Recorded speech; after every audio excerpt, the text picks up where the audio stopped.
No, we're recording. Well, my.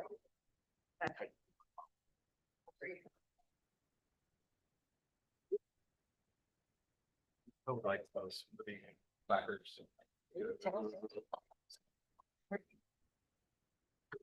Play it. I just had a microwave dinner. Come on. Hey, come on, cook me dinner. Okay, should we do this? Okay. I'd like to call to order the Town of Fraser Board of Trustees meeting Wednesday, April 15th at 6 p.m. Can I have a roll call, please? Katie Fisher, Adam Quickland. Peggy Smith, Katie Souls.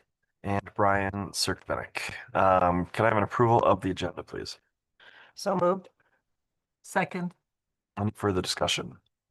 All in favor? Aye. Any opposed? Okay, motion carries. All right. Moving on, could I have a motion to approve the consent agenda, which includes the minutes for April 1st, 2026, Resolution 2026-0402, Fish Winter Park fishing license, Resolution 2026-0404, surety reduction for Strom, and Fraser Valley Distilling grant scope amendment request. I'd like to make a motion to approve the consent agenda. Second. Any further discussion? All in favor? Aye. Aye. Any opposed? Okay. We'll move on to open forums for business not on the agenda. Anyone in the room or online can have 3 minutes of time to speak to the board about a subject not on the agenda. Nobody out there? Seeing nobody in the room, is anybody online? Anybody online that'd like to speak, please raise your hand.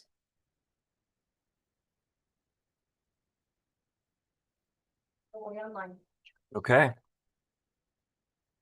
We'll move on to discussion and possible action regarding the treasurer's report. Lori.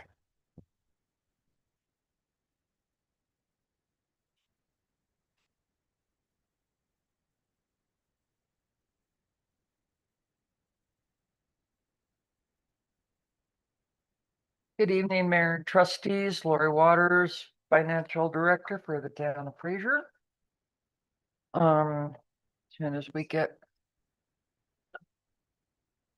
technological magic here.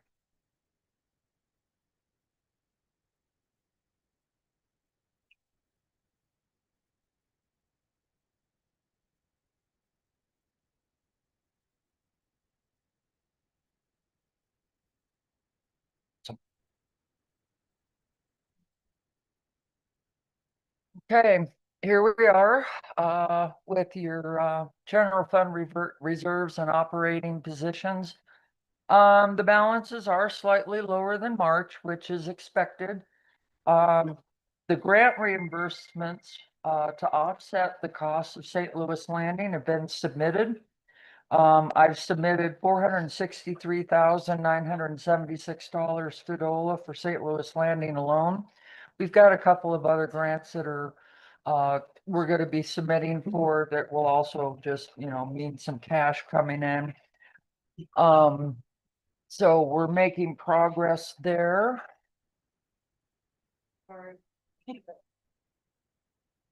While she's moving to a Recording in progress. capital asset fund with that negative balance, 2.4. That's your depreciation. When the capital asset fund shows up as a negative, it's called a contra account, Okay. which basically means all of the assets the town owes are based on historical amounts of when they were purchased.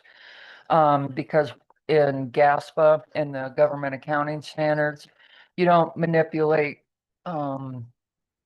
the value of a property like public companies can to make tax benefits. So that negative balance is your depreciation.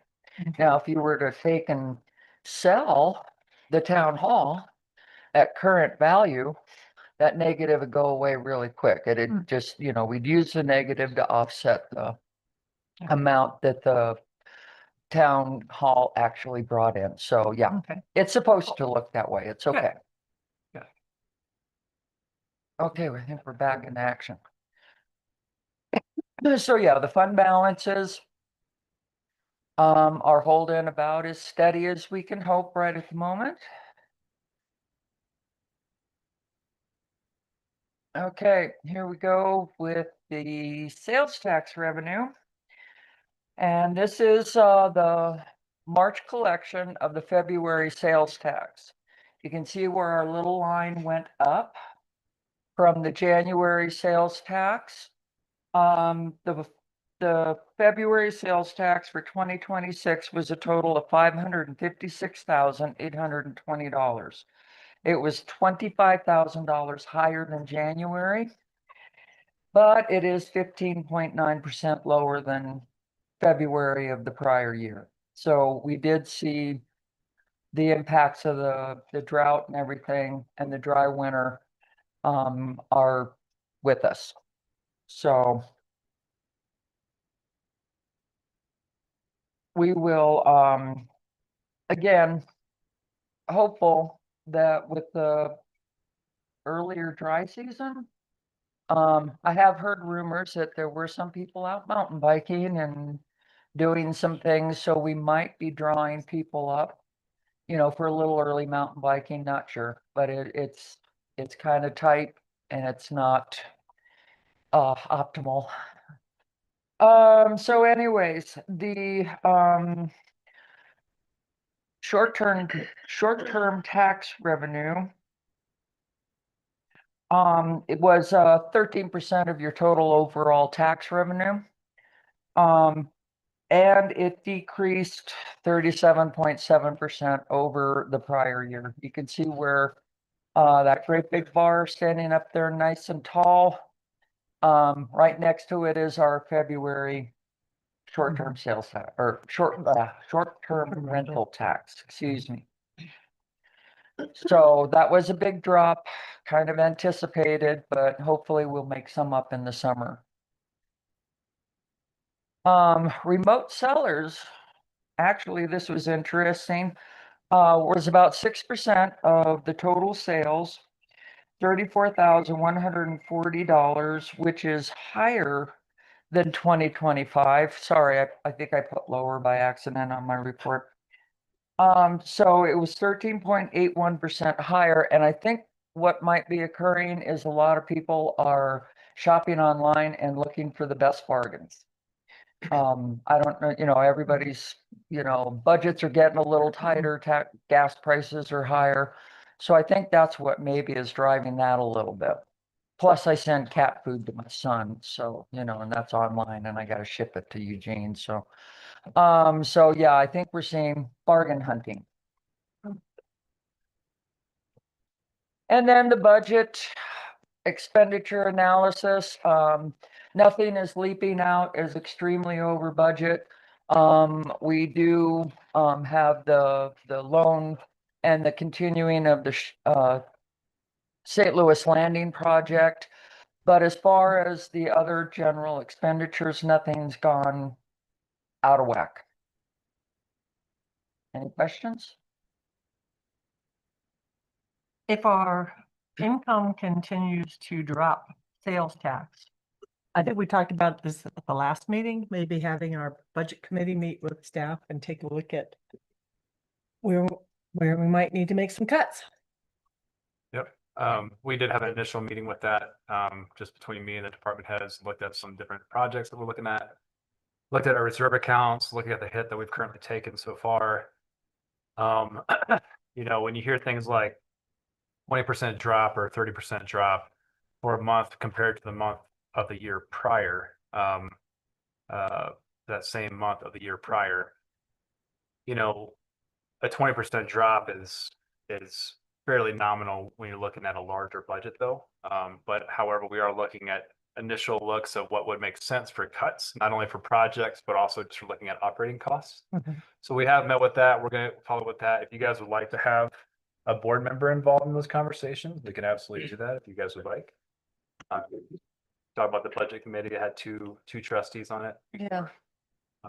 We can absolutely invite them to the conversation if you guys would like to be a part of that. I think that would probably be a good idea, because obviously This is totally unanticipated. I have a feeling it's not gonna get better. No, very soon. Well, It's really hot and we do not have a fire season up here, but more people come up. A lot. Um, No smoke. what have we figured out what the anticipated loss would be for if it's February, March, April, May, June, 5 months or so of 30% I loss? don't really have a good anticipation on this. This is putting us into the level of back in 2021 when we were coming out of COVID and just getting things started, opening up and stuff. So these numbers are just slightly higher than that. And I don't feel that it's not the same type, it's not apples to apples. As far as, that was a pandemic, this is the drought and also the impact of gas prices and everything that's going on overseas. So it's really hard to make a comparison. I'm hoping in about another month or so to maybe be able to get a little bit more on that. Oh, I did forget to mention that we have received $345,000 in property tax. There'll be another big release of property tax, probably around the 1st of May. Happy Tax Day, everybody. So I am anticipating about the amount that we budgeted for, we'll be seeing probably close to $400,000. Some people do extend to pay later and all of the things that they have the right to do. But we will be seeing another big influx of property tax shortly. So I did have an initial conversation with Maddie from Hilltop Securities, is actually online for some of these other agenda items. And talked about looking at, the budget, looking at things like COPs and our capital projects this year. The scenario that we're gonna run is what 20% cuts for revenues look like over a 3-year period. You have a consecutive 3-year period of 20% down, what does that look like? Yes. We're still looking at that. I think you could look at it at a phase approach as far as like what you would cut. First year would just essentially be no capital projects outside of the water and wastewater funds. Those enterprise funds remain healthy even in economic downturns. So not worried about those projects, but it's really just anything related to special projects. That obviously are great to have and are great for the community, obviously, but when it comes down to cuts and being conservative at some point, those are the trade-offs that you have to consider. So we're working on that, and if you guys would like to have a couple board members, What did we make in sales tax last year? It was over 600,000, same time Total? last year. Yeah, no, I mean like for the year. Oh, for the year, 1.3, I think, per percentage generally. it was, gosh, I don't have that right in front of me. It was, I can pull it up here. can you pull that up? Thanks. If you can see it, it Like should around be in 6.5, all right? it was, I want to say it was 7 on that, right? Yeah, I mean, if you take 5 times 1.3, you're about there. Yeah. It's a little above that.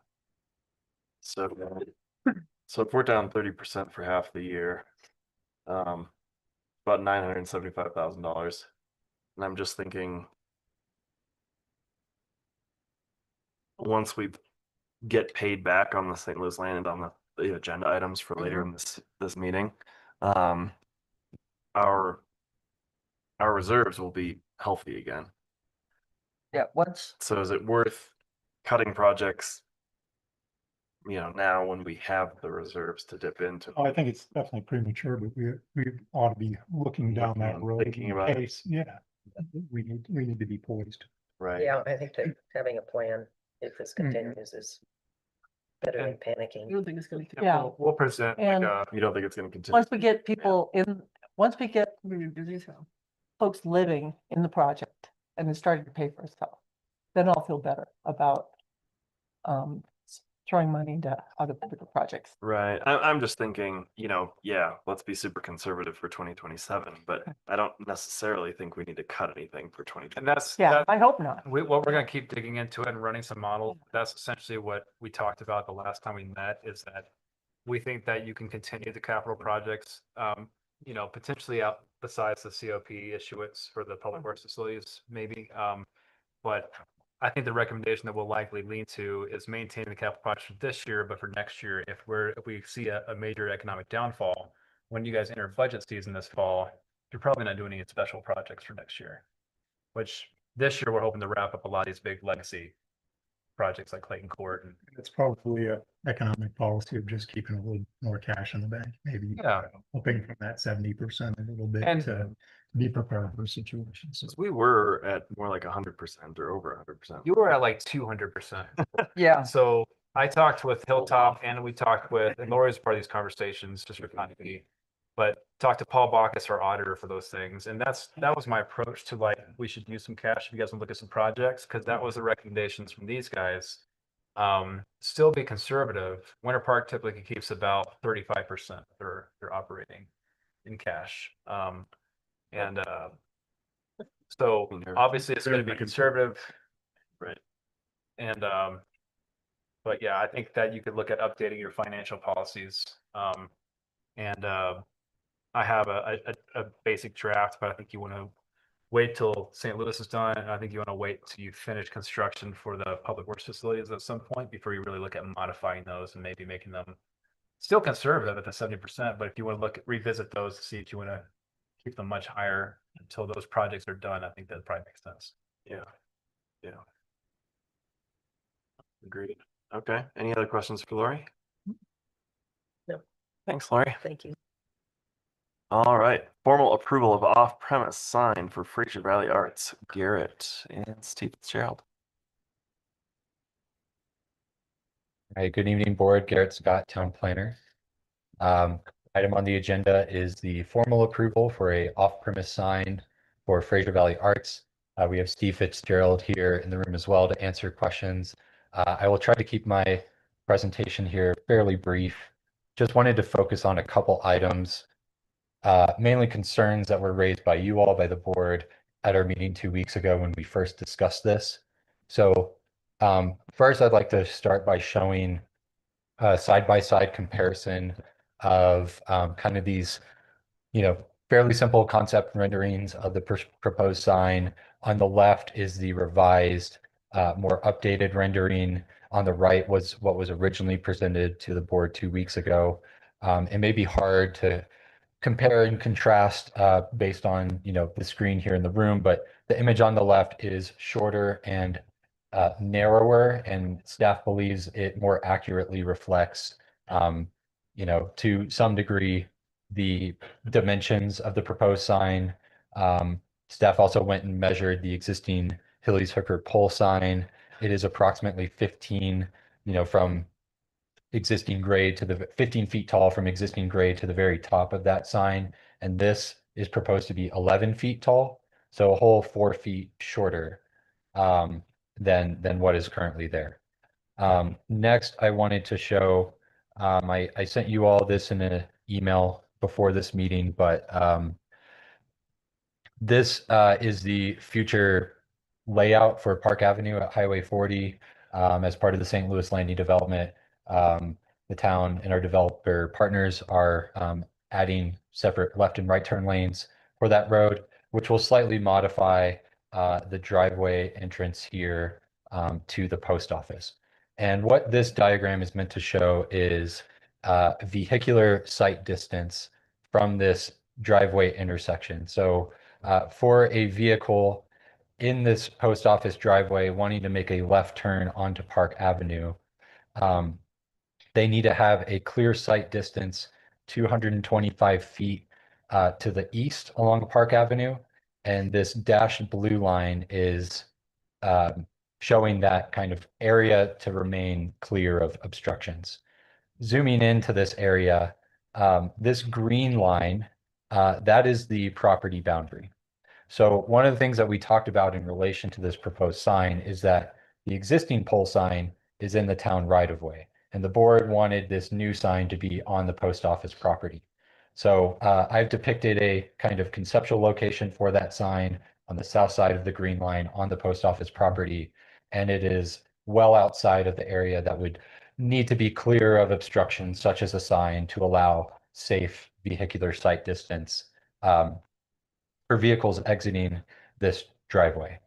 And then the next image I just wanted to show was, there were concerns raised about, well, what about vehicles turning into the post office from Park Avenue? So this is meant to depict, again, a vehicle, waiting to make that left turn and trying to show the scale of this sign. Again, this black rectangle here, 4 feet wide at its base, and the very, minuscule impact that that would have in terms of seeing vehicles backing out from parking spaces at the, in front of the post office, or blocking vehicles that are in that driveway, drive aisle area.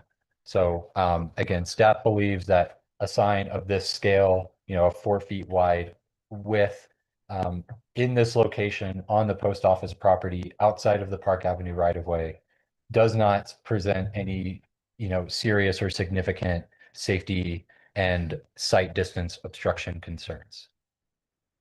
Are there any questions or comments about these two items? So there is sort of a curb and gutter around it so that before you hit the sign, you're gonna hit the curb. Correct. So backing up, I guess, to this, what's shown in the gray line is a potential relocation extension of that curb line. So it is on the south side of that sign. Steve, as part of this, has also proposed some bollards as well, I believe, around that sign to help protect it. So, so this shows that that curb would only need to be extended approximately 4 feet, south, to create enough space to locate that sign on their property and behind that curb. So, Could I add? sure, of course. Thanks, Ernest. Peggy, so yes, we're not only going to move it back a little bit to accommodate the code, but because we don't own the property and we're working with the property owner, we're going to rebuild that curb in the parking lot and add bollards to protect it from people bumping into it. Yeah, good. So I had brought up concerns about vehicles that were backing out being visibility be blocked by the sign.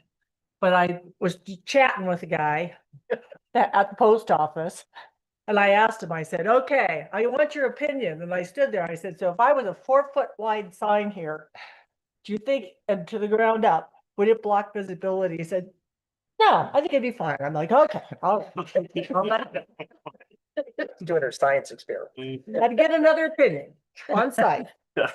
That safety soul was getting a little carried away. Good thing for you. Yeah, You know, by the And way, I saw, think about Euro Festival. Those panels are 4x8 Yeah. panels. Yeah. If you take half the mural, and stick it up there, Mhm. that's basically the base. and you had said before, I think it was with planning, or maybe it was with Downtown Development Authority, that this sign is designed to be able to be moved, so when you do have access, I'll let you. So yeah, when we say it's designed to be moved, I want to be clear what that means. The panels up top are all interchangeable. And so say, for example, knock on wood, we get somebody to buy naming rights for the center and we change the name of the center, we can change the sign. The sign itself, if we moved it, it is theoretically possible. It would be a bit of a mess. And honestly, because the location for the center is always going to be where it is, and it's set back from 40. What I'm more inclined to do is when we build the center, we're going to figure out a way to sort of direct people towards it down that street by adding like an arrow or something to that effect, which of course we would come back to this body for approval for. So I think that's probably more feasible. The other thing, as Brian and Michael know, is we did, before we did this project, we talked about a collaboration with the town, and the town's just not quite ready to do that. So I think the other scenario that is possible is if at a future date, the town decides to do some signage of its own and it's in the best interest of everyone for Fraser Valley Arts to partner there for event messaging, we could either move it or remove it.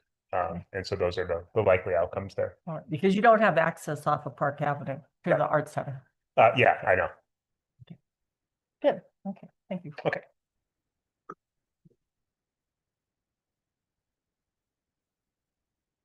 So just to clarify or talk through the action, there is a resolution in the packet for the board's action.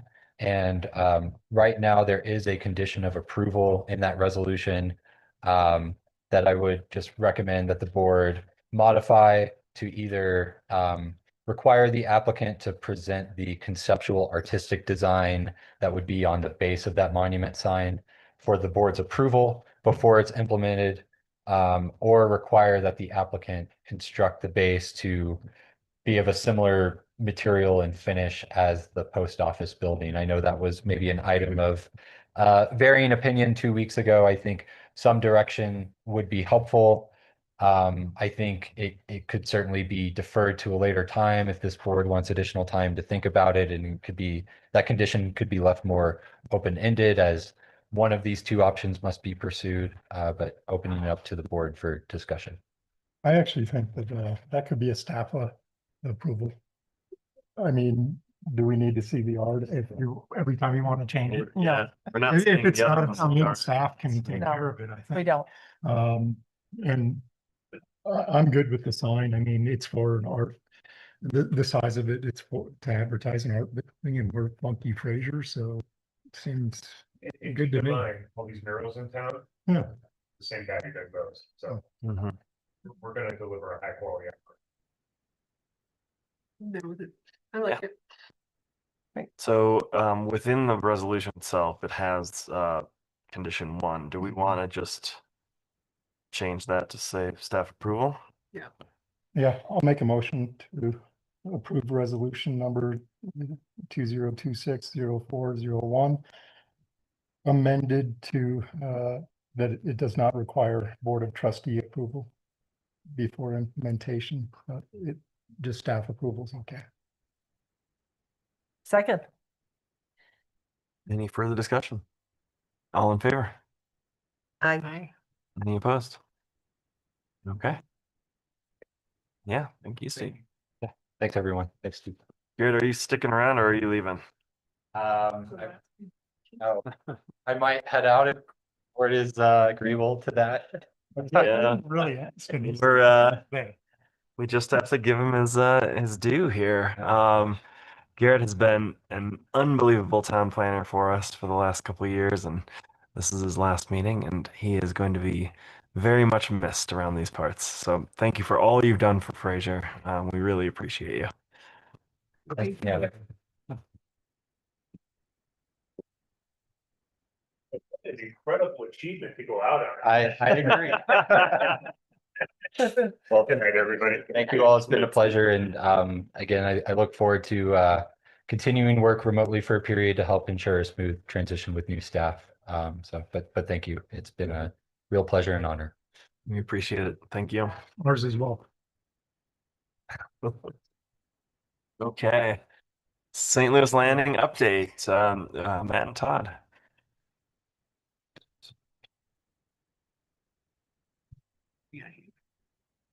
Do you all have presentation from 2 weeks ago?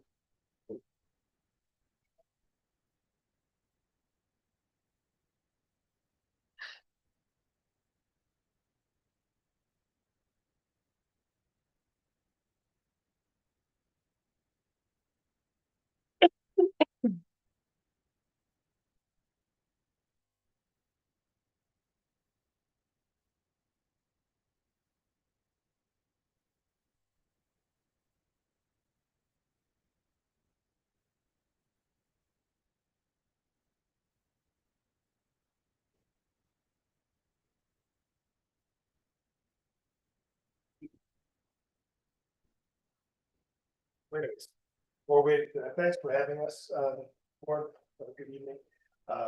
We're thrilled to get a chance to come out to the site this afternoon and walk around and the titles a little bit and see what it's doing. Work is progressing well, as you can see, and more work to come. It's on the near-term schedule, so into that, some other action items as well. But thanks for coming out, and we look forward to getting through the rest of the presentation. Yeah. Thanks for hosting us. So we Kick it off. Okay. Yeah, go for it. Good evening, Board. Matt Ginsburg, Mount Affordable Housing Development. After 3 years, I learned to do that first.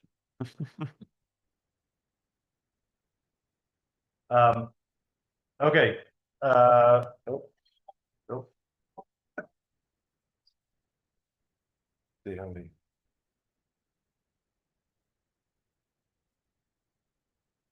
We are here to update you on the project that you walked earlier. Most of you walked earlier.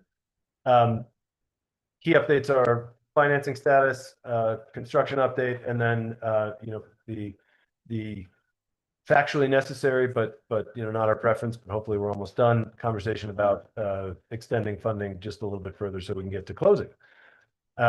So first of all, financing update. We are, let's see, since last time we actually stood up here and talked, I guess, I don't remember if we were standing up here because I was on the phone, but since 2 times ago that we stood up here and talked, we've signed the commitment letter for funding from Prop 123. So why is that important? Because at the time that you sign the commitment letter, funding is locked in between OEDIT and CHAFA. And so the sort of like amorphous risk that it doesn't show up is gone. You do need to finish the job of documenting and going through the long list of small documents that matter a lot to lawyers, and completing that, and then we get to close. CHAPA, the process is, none of this is any disparagement against anybody. It is a long process to close. CHAPA's got a lot of new deals on their plate.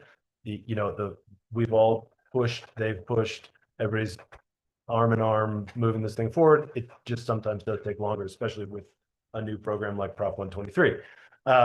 We got some information from them that they were going to take more like 60 days to close by the time we signed the letter and then got to the next step of having closing calls and going through the motions to finish. And so that extended what we thought was going to be a timeline to close on in April.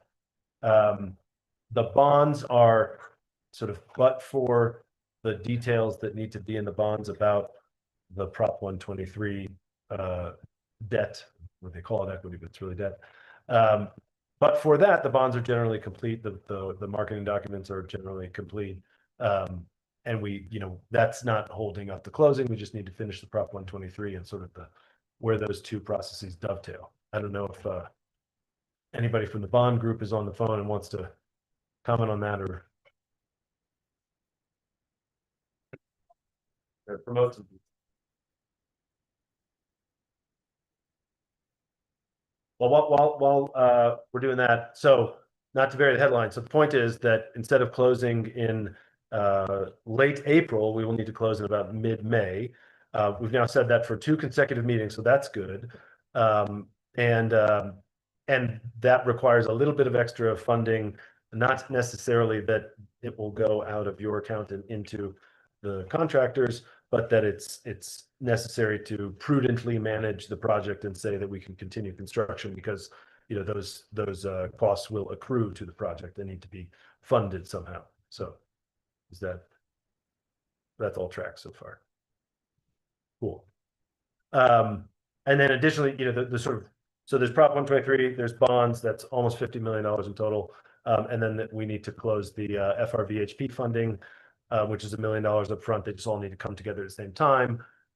Once we have scheduled a closing for the bonds, all of our conditions precedent to close that $1 million from FRVHP will be met. And then we had a meeting with them, or I attended their meeting on Monday this week and asked them to get prepared to fund the week of May 4th. Great. No comments online. That's good. Okay, construction. Yep, just a quick update. Building C is progressing on or slightly ahead of schedule. It's roughly 50% complete. We'll get into some more of the details. You should can you use the mic so people online can hear you. Thank Sorry, you. Todd Moore with Mountain Affordable Housing Development. Anytime. What I started to say, which nobody could hear, is basically Building C is progressing on or slightly ahead of schedule. It's about 50% complete as it stands. Building E is pressing on or slightly behind schedule. We're slightly behind, might be a week here or there, but basically on schedule. And it is currently about 30 to 35% complete. And the infrastructure work, again, that is on schedule. It's scheduled to resume in May. And currently the utilities and infrastructure is about 40 to 45%. Starting in May and moving forward, we'll begin to work the road preparation, the preparation for the parking lots and begin curb and gutter and then start paving this summer. So we'll show you that schedule here in a little bit greater detail. And then as for building D, we're currently planning to break ground on or about June 1st. There's a predecessor activity that we talked about relative to putting in the retaining walls around the north side of Park Avenue and the east side of US 40. And that will be on both sides of building D. We have to get that in place to stabilize the embankments in order for us to begin excavation of building D. With those retaining walls, I meant to ask, is there going to be some sort of sidewalk to get up to the corner of Park Avenue and 40? In the, yeah, in the corner. Stairs or something. Yeah, stairs or something. Yes, there is. And so there's a sidewalk that is between the edge of the valley pan, if you will, for Park Avenue and where those shoring walls are. And there will be steps that go from that down to the south side of building D. Okay.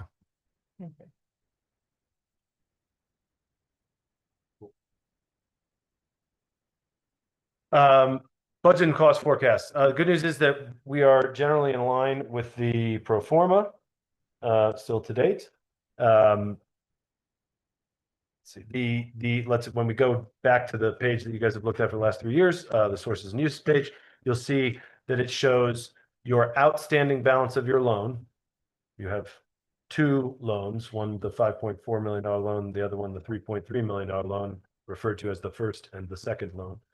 The second loan will be repaid at the time of financing, by the bonds, and then the first loan will be repaid once the MyTech proceeds come in.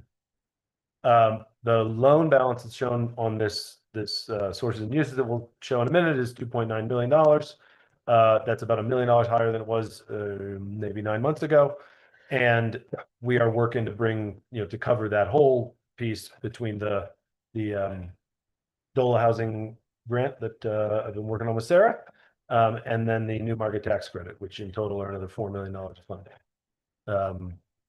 So far, we have positive feedback on both those things. Plug in. So just so you guys know, that last grant, it's just it's with DOLA, it's a gap grant, so it helps kind of with the final leg of financing. So pretty good confidence, but you don't know until you know. We have pretty good confidence that we'll be able to get that award for that 1 million. Yeah, so that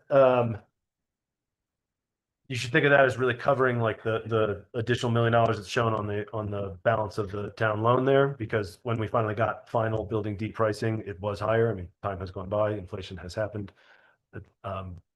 So that I think that's the right way to frame that. And then so there's still has always been about $1.5 million to $1.8 million or $1.9 million at the end of the loan, and that's what I've been working on, the new market tax credits. We'll rebate all that, and in fact may have some additional capital that's available to do additional outfitting and things like that inside of the ECLC, so that it could be occupied sooner. So when we were walking through today, what stood out to me when I was in a studio is, how do you furnish this? And a Murphy bed seems like the most practical thing. And, if you had a Murphy bed, maybe everybody should have a Murphy bed. And so that brings in the furniture package. Are we furnishing these, or everybody has to go get their crates and put their, Yeah. so, and that's not, but if we got additional funding, maybe that is an option. Additional funding, everything has its own nuance of what it can be used for. So the new market tax credit can be used for the ECLC. So when I say The what? the childcare center. Thank you. Yes. Yeah, it's got a couple of different acronyms, but let's just call it childcare center. So that grandkids, I think, was thinking of staged occupation's not really the right word. But use of the thing, sort of like 25 kids, 25 kids, 25 kids, because it costs money to outfit those spaces and it costs money and time to bring teachers on, et cetera. So this, we can't create teachers out of money. I mean, maybe could, but we can outfit the space, right? And so refrigerators or bottle warmers or maybe bottle warmers is a little bit too on the edge, but various different things that you need to run a daycare can be an early childhood learning center, sorry, can be funded by that new market tax credit. Murphy beds, I don't have a good funding source for that yet, but now it's in my mind. So just as a guy who lived in a 420 square foot studio in New York for a couple of years, it's not so bad to have your couch and your bed next to each other when you're 24. Yeah. Do the same thing. And you just pull a Murphy bed out and nobody ever puts it back. Yeah, right. It's like, why put it back every day? I have a friend that puts it up every night. Friends are weird. Only adults can rent. Yeah. Sorry, look at the wrong thing. Look this way. Okay. Very good. Ah. Okay. A little more detail on the various financing pieces. So bonds is your biggest piece of financing that we are working to close. There's like all of the work that leads up to it called underwriting. At some point, the marketing document gets posted for investors to review. That kind of schedules everything after that. A pricing where we find out what the interest rate is, and a closing where the money actually shows up in the trust accounts. That process of posting is at this point very close to happening, either late next week or the following. And both those dates are keeping in line with the timing that we've shown here, and closing in the week of May 11th or the week of May 18th, sometime in there. Now, maybe Maddie or somebody that's online may have a comment about that. Nope, you're doing good, Matt. Hi, Maddie. Hi. Now we want to close. We need to close all of the capital because you can't build half a project right at the same time. So what you have been experiencing is us trying to dovetail the closing of Prop 123 along with the bonds. And like we said, they're doing a great job. New program. We're also a very unique project, as gets mentioned on most calls these days, with a lot of different funding sources that all have to fit together. And that's great because that means we've been able to achieve, great set of AMIs in the childcare center. But the cost of doing great things, I guess, is time. So, but we've passed like a couple of key hurdles on Prop 123, getting the commitment letter signed. This morning we had, let's see, somewhere in one of these pages, I say that we're receiving the documents from Proposition 123 around April 3rd or 4th. I think we got them on the 6th. We reviewed them. There was sort of one concept that really needed to be discussed. We had that discussion with all the bond lawyers, the Prop 123 lawyers, bond underwriters this morning, and everybody's in the same headspace. They haven't accepted all our comments, but they've seen them and don't have vehement disagreement to them. So I think if there was going to be one thing that was holding us up, then I think we've gotten mostly past that. There's one commercial item we need to work out about how they messed with the development fee, much to Todd and I's chagrin, but we'll figure that one out. Those are the two main things that are coming together here in the next 2 to 4 weeks. Questions on any of that? During that call with Chaffa earlier today, I did ask them point blank if they do feel comfortable with being able to close in mid-May, and they said that they did. Good. So Thank you. May the force be with us. That is right. Remaining risks on any of those things, if the collective body in here hasn't told the truth anywhere, which I don't think that's the case because there's a lot of lawyers and honest people around it. And then, the geopolitical situation is like a little different than it was when we started the project 10 years ago or whatever. So you never know what pops up. There's probably ways to work around an unfortunately timed moment in the market to make our closing successful. So I wouldn't worry too much about that. What if it was a global pandemic? Uh, You know what I mean? Yeah. Well, these guys working remotely anyway. I'm just saying, if COVID hit tomorrow again, would it go? I would high five because they will lower rates. Also, I think we just replaced isn't March starting the new Fed chair starting next May 1 or something like that. So we'll. I Matt, think- I'm happy to address that from like a market perspective if that's helpful. Sure, Go. bring it on. Okay, hi, Maddie Brodanovic with Hilltop Securities. Nice to be speaking with you all again. Yeah, so I mean, from a COVID standpoint, when COVID happened, it obviously was an unknown thing at the time, and the markets, were not officially closed, but certainly kind of shut down for all intents and purposes for about a week or so. I would say it was not all that dissimilar to what happened after the announcement of the tariffs about a year ago. It's just the market didn't really know how to react because there was a lot of uncertainty and an unknown of when things were going to reopen, what that meant for revenues, et cetera.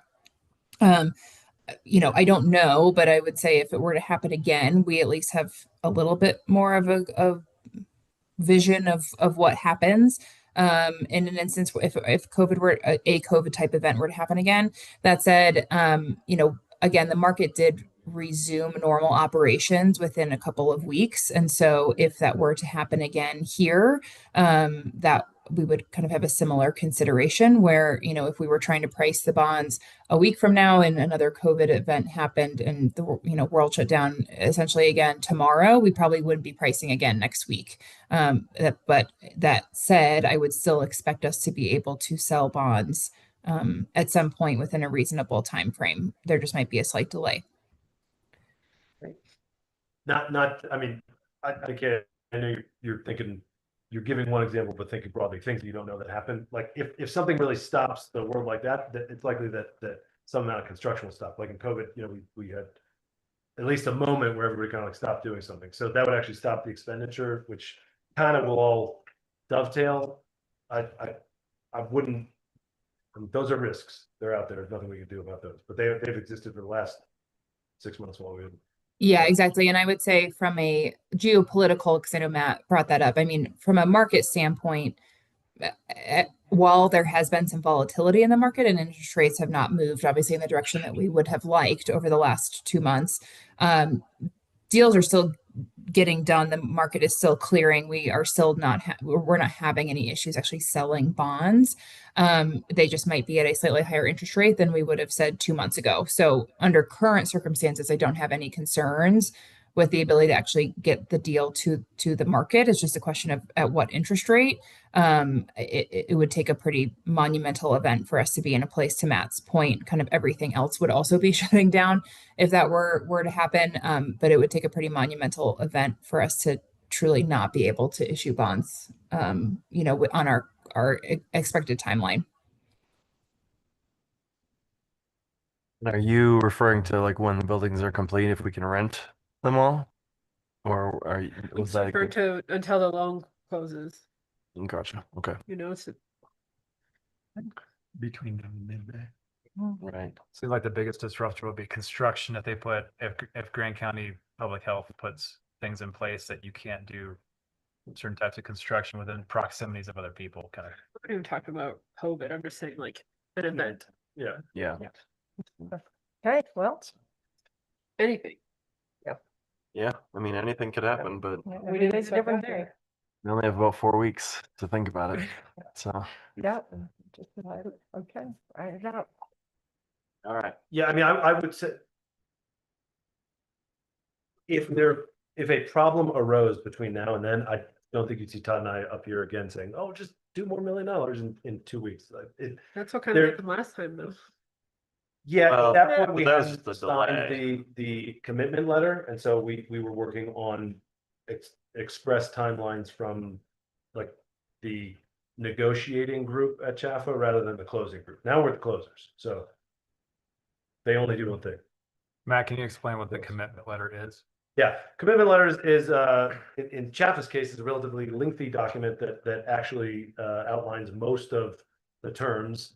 In fact, some of the things are exact copy and paste from the commitment letter to the final documents, right? So it has details like events of default and the affordability compliance in specific detail, and a list of post-closing items that need to happen. So it's very detailed.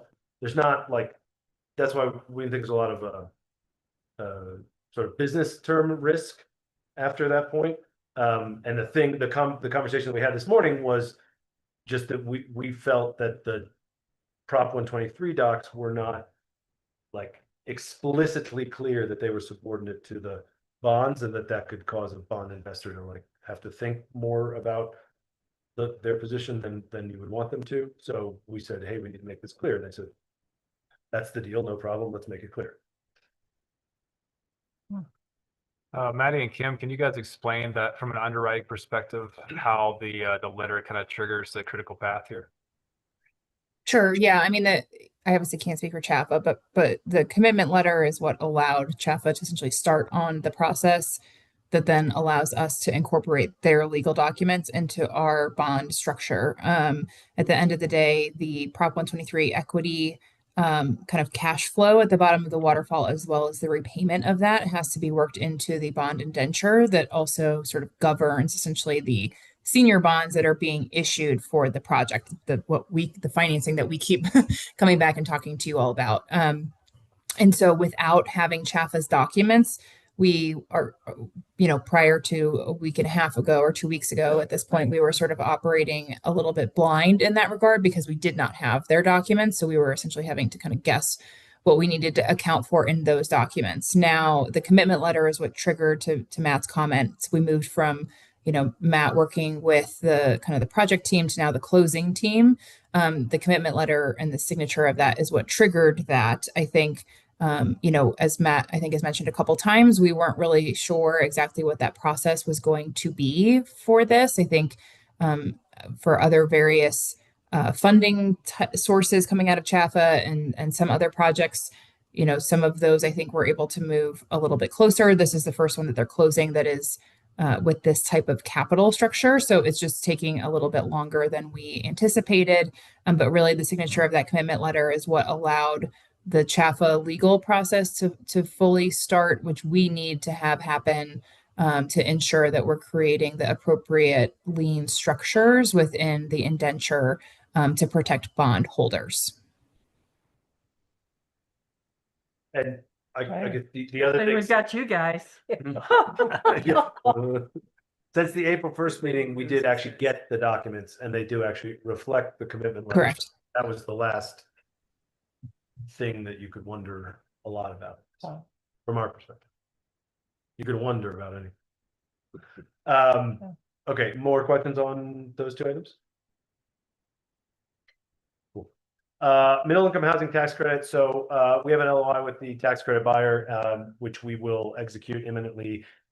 May or may not be before the closing of the bonds, but that was awarded already. The project owns those credits.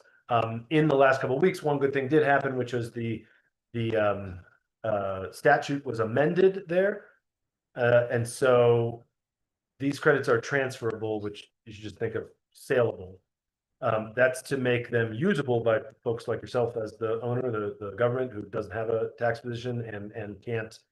And then specifically in your case where you have to own the project in order to be able to take advantage of the tax exempt bonds, there are some limited exceptions, which we had found a limited exception to that, and we're able to do it the way the statute was originally written, which is the tax credit holder had to also own the project. So your tax credit partner was going to get a little tiny piece of the project, like a 0.01% of the project. But they cleaned it up, so now we don't think we need to do that. So we can just cleanly sell the credits, and that's simpler, less brain damage, less things to write about in the bond offering documents, and less documents. Good timing. There you go, yeah. Great timing. You can thank your senator here, Mr. Roberts, Senator Roberts. Roberts. And when we went to cast a couple months ago, it was talked a lot about this middle income tax credit, and I don't think anybody else had it. They kept trying to pursue it, or they saw it last minute. So it's good to work with them to get ahead on this. And we were able to, obviously get this last fall. I think we were outside doing a groundbreaking or soft opening for the bike park, I think, when we found out about it. So definitely an exciting part that really locks us in. And the final one is the new market tax credit, which we talked about a little bit before, which is really focused on the programs, federal program focused on new markets. In this case, the new market is childcare, and you have to be in a specific census tract that has certain economic characteristics that make it challenged, for lack of a better word, which the project is happily, in that case, within. So that's what makes it eligible and an attractive project, and the state's focus on childcare, et cetera. So that process, I guess the remaining risk there, Chaffin needs to approve whatever we finalize the structure and whenever we finally bring in the investors. That's, call it like a Q3 kind of thing. So all this stuff will close. We will continue working on new market tax credit. We will need to negotiate with Chaffa, so expect a couple more updates about bumps in the road on that. It doesn't have to do with closing Prop 123. Prop 123 closes now. We have to go back and open the document and do a little surgery on it to allow this to happen later. That can happen later. That can happen later. Right. So the daycare, remember originally we were talking about something like 4 million for them to build it out for their space, and this is 3 million of that. Yeah, so this is going to build the building, and then there's probably some budget in there to have some of the build out inside, which all counts towards the new market. So the that's new, all there we go, new market kosher, tax credit, yeah. right, for inside. Just not. $3 million bucks, that's awesome. Well, students can have Murphy beds. That's awesome. That's Yeah. the preferred. So they're like 10 little monkeys up on the bed. That's awesome. Good work, Matt. Okay. You said you were gonna develop a stack, and you've done a fine job. So outside of our project, is this a repeatable model or something that you would do again? You want a beer later? Jumping in. Or- Another baby. I'm just curious. Okay, I mean, from my perspective, it is repeatable. Each project has a different flavor to it. We looked at one recently where they also want to do childcare, but they're not in that zone. So they got some other places in town that have that denomination, but it's not in a place where the town's acquiring land. So that strategy doesn't work. There's other strategies, right? Or a unicorn. You can say yes. People, yes, you guys are one. It's okay. It's been, I mean, you should ask the lawyers and bankers on the phone also. I'd say it's sort of painfully complicated. But I guess I have a policy of not assuming that what's been done in the past is the thing that should continue to be done. So I like to ask why. And that, if you ask why enough times, eventually you either get an answer or that satisfies you or you don't. So, let's close the new market tax credit before we high five. But and by the way, the other $50 million of funding. Timelines. So previously expected schedule, closing in April. I think we discussed how that's not happening at the moment. Chaffa-based schedule, closing in mid-May, the week of May 18th. Our hopeful to pull it in a week schedule, closing the week of May 11th. We are definitely somewhere between the 11th and the 18th right now. From the perspective of what we were asking for funding here, we were asking for additional funding through the end of the month of May.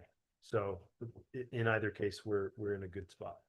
Sort of the milestones here, the posting of the document, that may happen the week of April 27th. If that does, then the pricing is the week of May 11th, and then the closing is May 18th also. Those two things can happen in the week next to one another. There doesn't have to be that separate week. Maddie can confirm. Yep, exactly right.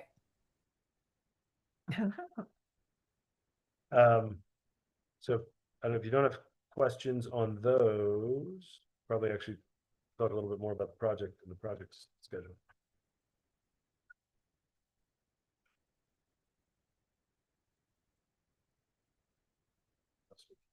Right.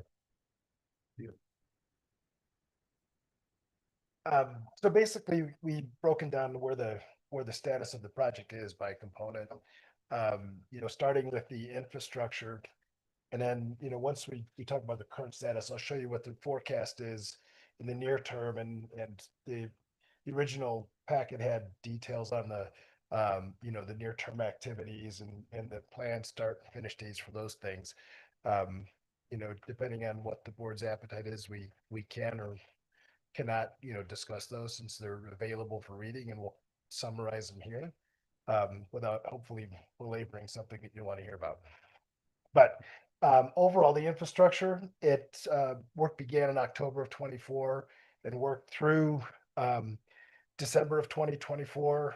We knocked off for the winter, and then brought the contractor back on site in the summer of 25. And then they worked until December of 25, and during that period finished all of the underground utilities, including the storm sewer, the underground electric, water mains, sanitary sewer and the like. Then again, they knocked off for the winter of 25-26 and are now scheduled to remobilize in May to continue on with the road and bridge, or excuse me, I should say the road preparation, the curb and gutter preparation, and ultimately begin paving in the summertime.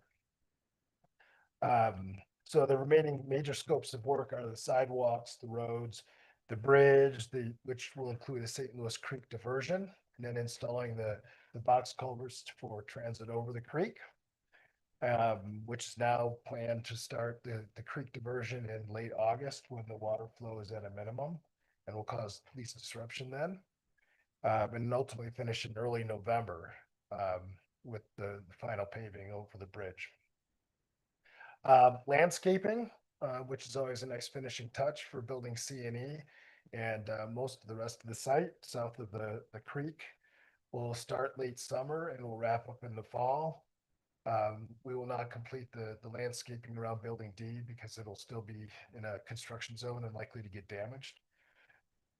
And then ultimately the last piece of that work is going to be work inside the P&A itself. And currently the work inside the P&A is planned to be overseen by Grand Environmental. Although we have talked with Big Valley and Grand County Landscaping about their interest in actually doing the work, even though it would be overseen by Grand Environmental. So we're working through that. It could always become part of the project, or we could just let Grand Environmental handle it. Either way is fine, but that's currently planned for 2027 and not this year. What is PNA? Protected natural area, that's where the wetlands are that kind of flank each side of St. Louis Creek as it goes from where Edna Tucker is to the east. Okay. As it relates to kind of where we are with building C, work began in July of 2025. Foundations and slab on grade were completed by October of 25. The structural interior framing was completed by March of 26. MEP Ruffin is still in process on the lower floors. It started on the upper floor and worked its way down. The exterior siding is in process, as you may have seen some of that on the building C on both the east and the west elevations. And we're still tracking forecast completion date in November of 26. And as I mentioned earlier, work's about 50% complete. For building E, work began in August of 25 The foundations and slab on grade were completed by December of 25. And then it just sat until it was time to appropriately stage trades to come back and start framing after they finished working on building C. But structural interior framing is now expected to be complete in May of 26. And we have a forecast completion date of March 27th, and both of those forecast completion dates haven't really changed. So, and it's roughly 35% complete overall. Building D was originally scheduled to start July 1st. We were working with Big Valley to try to start that in May. We would like to start in May, but it's, kicking off that work will be contingent upon closing on the Prop 123 and the bonds. But whether we start in the middle of May or the 1st of June, really the precursor activity besides the financing is going to be getting the retaining walls in on the north side of Park Avenue and on the east side of US 40. That will stabilize the embankment and allow the excavation to commence. So we need about 2 weeks to get the concrete block on the site, and the contractor's already planning to mobilize in early May anyways. So it should take them a few weeks, 3 weeks maybe, to get the retaining walls in on that part of the site, set aside what's over by the post office for the time being. But that would allow that work to be completed so that excavation could start June 1st. So will there be fencing along those retaining walls? Because they're what, 4-foot drop? of wall? Yeah, well, 4 foot max. Okay, They'll be at varying heights. And they'll still be within the construction zone, so they'll be behind the perimeter fence for the time being. okay. Um, When the time comes, we have to figure out. I don't believe that fencing will be required. It doesn't show up on the plans, the civil plan, so I don't think it'll be required. Just don't want anybody falling off. No, we don't either. Say Maybe jump it, it's 4 feet. Okay. Kids will love it. Kids will love 4 feet. What are you jumping on? Drop and roll. Yeah. Yeah. So right now we have a forecast completion date of building D, roughly December of 2027. So that's what we're striving towards. I have a question. Building C, it says November 2026. Do you know if we're shooting for November 1 or 30th? No. Just the ski area opens mid-month. That's what we're targeting. Okay, Yeah. Beating that, I think, is probably a pretty good target. Yes. And my secondary question is, when do we start ramping up the leasing outside of this to ensure that we have customers over the winter? Yeah, great question on that. So we've already been working with Griffith's Blessing in the town Mhm. regarding the leasing. One of the first things that's on the table for that is coming up with the lease parameters and lease priorities in terms of who are going to be the target tenants, or at least which ones may get some kind of tier 1 versus tier 2 We started access. that. Yeah. The property management company has asked us to start marketing and start going through the solicitation of interest anywhere from 4 to 6 months ahead of expected completion. Okay. So that would be starting in No. May. Yeah, May. Yeah. Okay. Okay. So So we just. anyways, that's Parameters to get it out there. Well, even before that, if we're able to we're reviewing the draft of the agreement between the town and Griffith's Blessing. And if we're comfortable moving forward to start marketing, we can start marketing. And then if, we do have it on our schedule for the next board meeting, Sarah will bring back what she got from guidance from the board for the preferences. Right. And so, regardless, even if we take longer on that preference list, we can still go ahead and start marketing this. And Yeah. you're just applying the preference list to the pool of people coming in. But ultimately, it's looking to, get these buildings filled. It's just you'll be able to put in place a preference policy that people kind of filter through, and then whoever's left outside of that are filling units as long as they meet the AMI requirements. So we'll start recruiting for that. There'll be a picnic in the park, be handing out flyers and those types of things. So we'll be doing heavy marketing.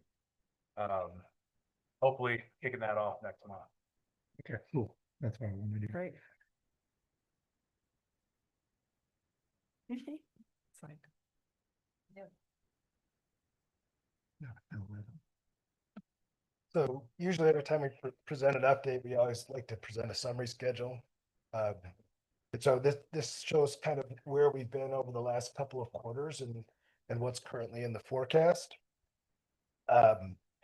In any event, the primary activities that are in store, as we mentioned before, are the curb gutter and paving and landscaping for Ed and Tucker around building C, around building E. And then, that all starts in roughly July. And then the base prep and so occur starting in May, in June, and then we go into the curb and gutter and, get that moving. And then the creek diversion is currently scheduled to commence in late August with the bridge and so forth being done by November. So that's what those initial activities are. You can see that the boulder walls that I had originally scheduled are later in time than what we're currently talking about. After we prepared this, we were working with Big Valley and said, no, we need to have those in because it's a constraint to being able to excavate, provide a safe excavation slope. So anyway, so that's why, we are looking to accelerate that from June to May. So I was off by a few weeks of that. And then in terms of buildings, the vertical construction, we can see what's planned and we're on a summary level where we're still finishing the core and shell for building C. We're in the middle of the MEP, finishing the rough ends there on the interiors for the lower level floors. And then on the upper floors, we're working on the drywall and we'll be starting finishes in there. And you can see the planned timeline for that. So even though I show that last bar going out to December, that's really includes punch list and stuff like that, but we're planning to wrap things up in November. For building E, similarly, we're still framing and working on the core and shell for that. There's a couple more months involved with that before that'll be wrapped up. But, we have some of the building exterior being closed in, starting in the coming week.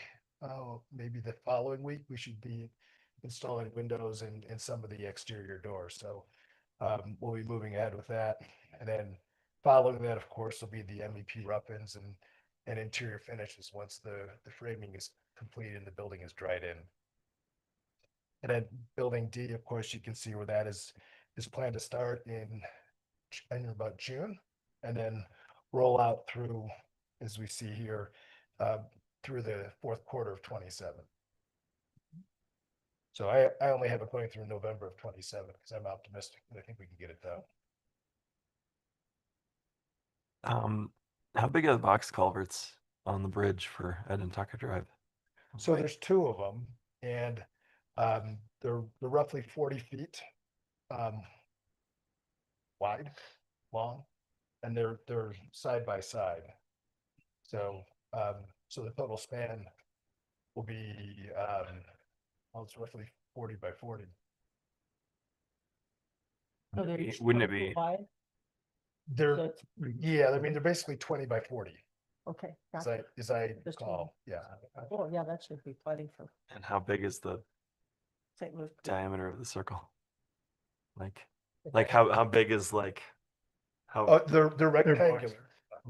Oh, right. So, but how tall would they be then? Roughly. How tall are they? Are they 12 feet? So huge. Okay. Enough for Tony to live. Yes, so they will sink below the current bottom of the creek. And so that way, that could be built up, the creek bottom can be built up so that water can flow more naturally through it instead of, being sheeted across bare concrete. Gotcha. Cool. Yeah, I know that's what I was kind of wondering about. So then, the following tables here in the presentation have a bunch of details in terms of the near-term activities. It might be a little bit, well, it is a little bit more detailed than we probably need to go through, but Yeah. I wanted to include it just in case people were curious.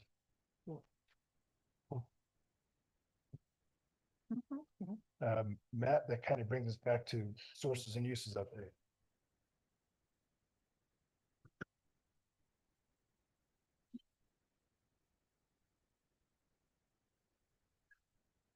Okay. Oh, go ahead.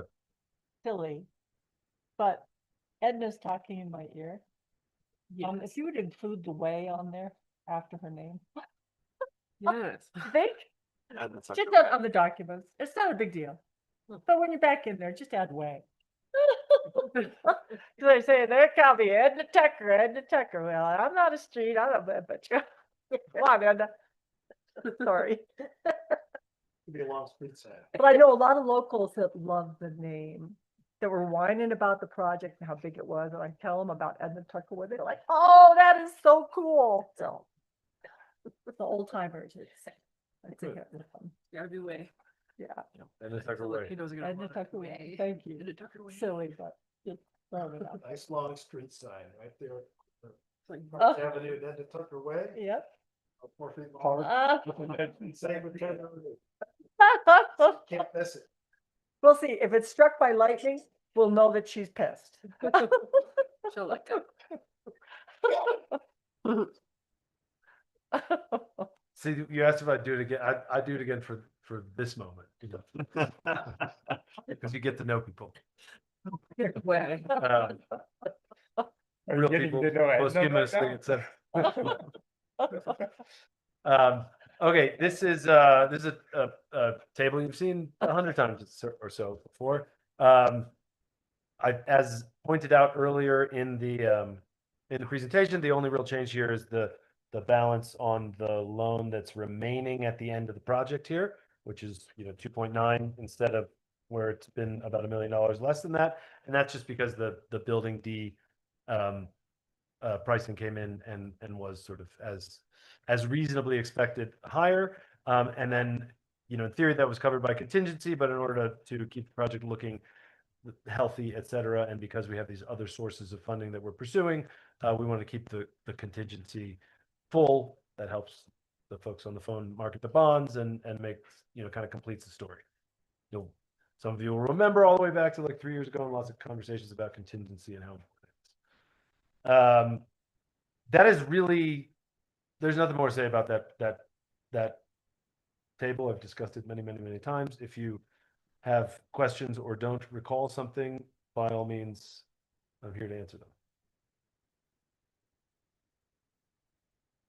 Okay, so then the most important thing here is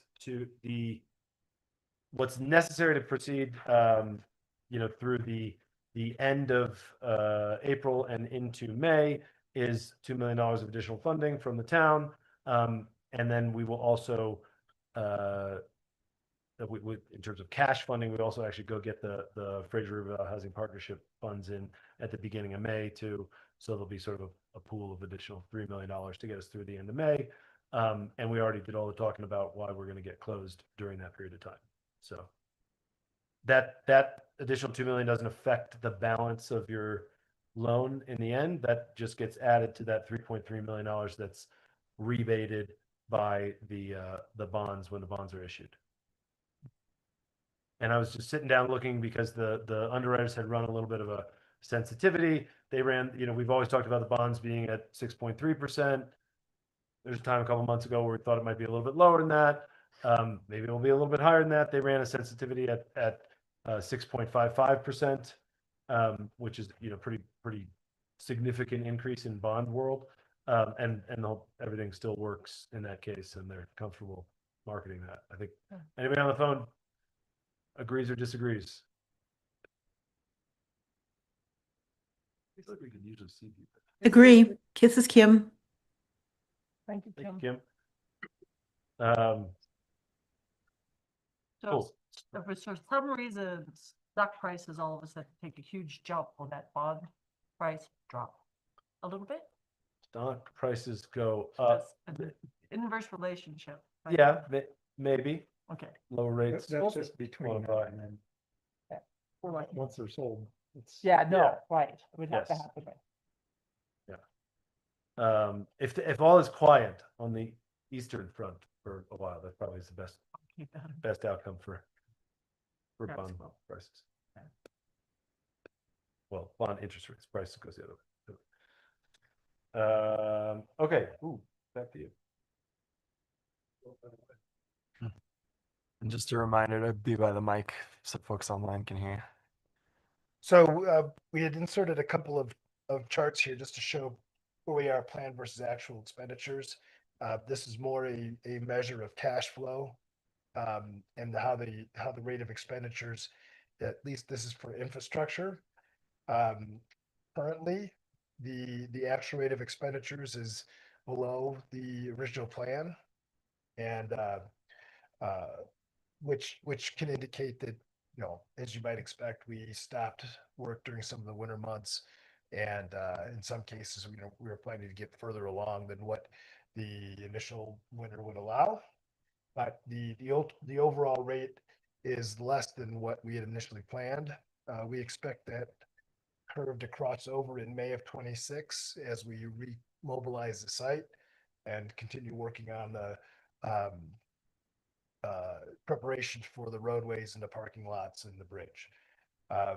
Overall, as you can see, that the actual expenditure curve exceeds the plan, and that's largely attributable to the $400,000 in additional work required by CDOT that we've talked about. And so that wasn't in the initial baseline that we used for planning on the cash flow, but it's been included in the current forecast. And obviously we've been working with the funding sources to get that covered by grants, but this is plan versus the baseline plan versus the actual.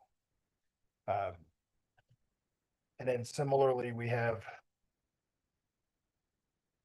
the same type of curve for building C, and we have the same type of curve for building E.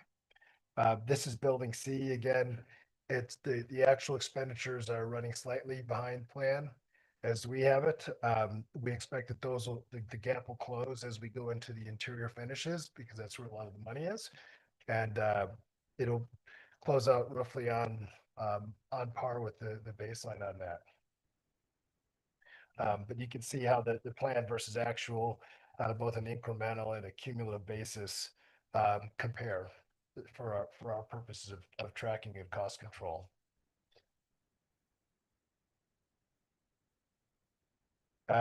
Similar story for building E. Shape of the curve is a little bit different. You know, overall the timelines are different. The shape of the curve is approximately the same, but the rate of expenditure that was planned versus actual is slightly different. But similar here, where we are currently behind planned expenditures, that will accelerate, the gap will close. And as you can see with building E, there's a slight overage in terms of planned actual expenditures. But that's largely being attributable to changes that have been introduced to the project that weren't in the original baseline.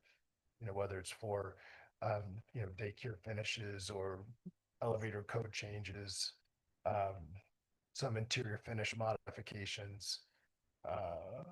There's probably a couple of others that I don't recall, but mostly it's attributable to changes that are being covered by contingency and the like. Any questions on that?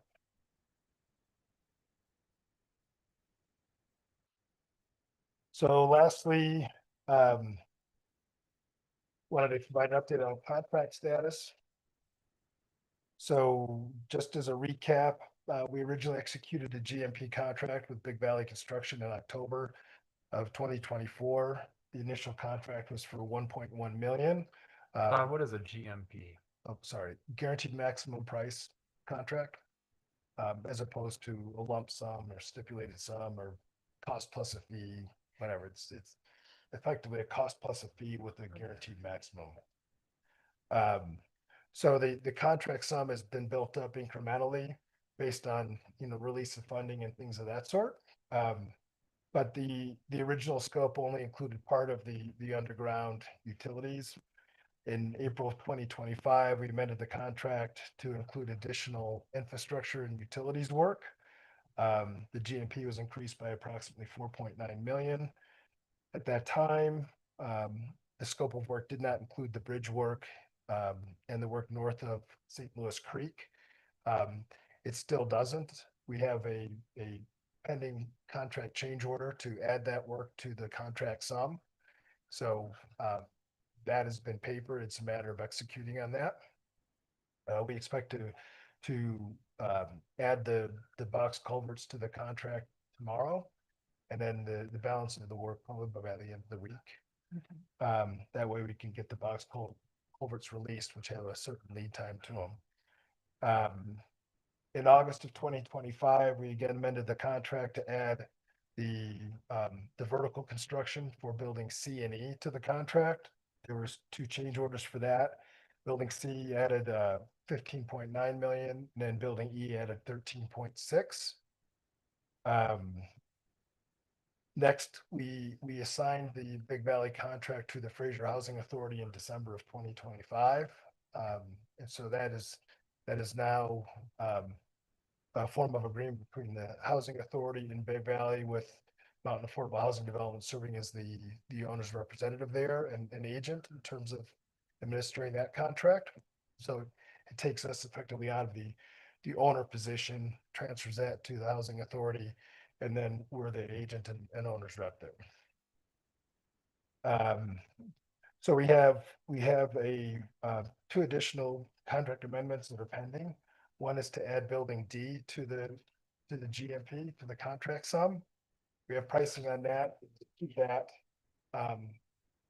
There may be a couple final adjustments, but that'll be the next amendment, obviously, that we have to have done here by the end of the month, so that we can provide notice to proceed on that work come the middle of May. And then, of course, we have the pending change order for the balance of the infrastructure and bridge work, which has always been in the pro forma. It just hasn't been part of the contract sum. So no net difference there. It's just adding the work to the contract. Similar to the buildup of the contract sum, we've also provided a number of limited notices to proceed to authorize Big Valley to proceed with work up to the level of existing and committed funds. And so the current limited notice to proceed, it totals 15.2 million. And the commitment of the additional funds by the town to the Housing Authority will allow us to extend that.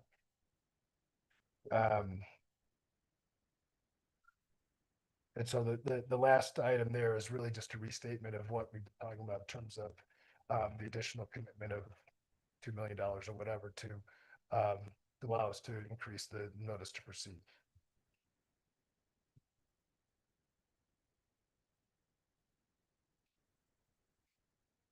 And so in closing, just wanted to provide really a recap of where we are in terms of budget versus cost, and so you could see where the original pro forma was, or I should say the current pro forma, the original GMP, approved changes, and the estimated cost of completion.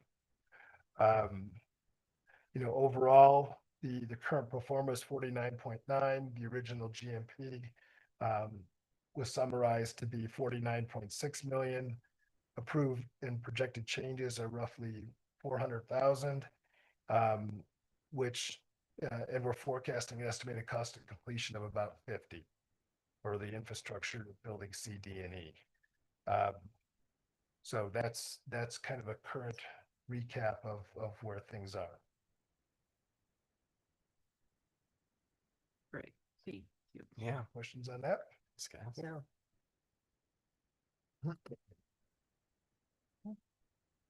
Thank you. Thank you. Yeah.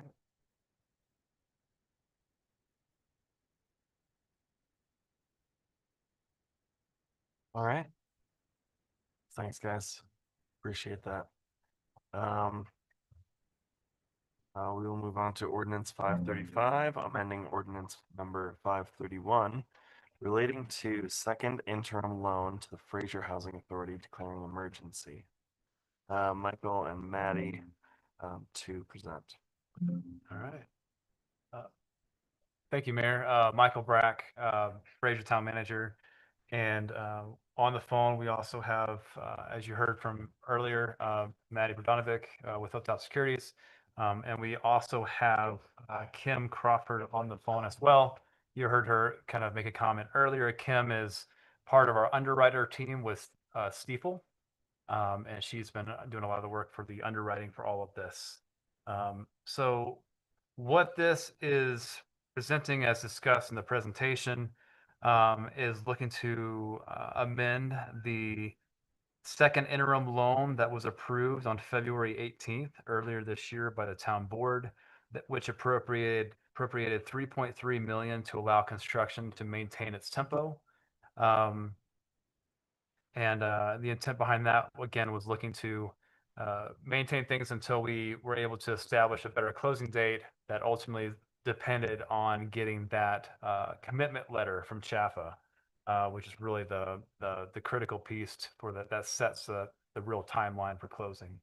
So now that we received that, we want to be able to maintain construction through the end of May, and this additional 2 million would do that. With the larger confidence level of closing for mid-May, and I'll let Kim and Maddie speak to that a little bit. Before I do hand it over to them, again, this $3.3 million loan, if this is approved by the board tonight, it does maintain construction through the end of May.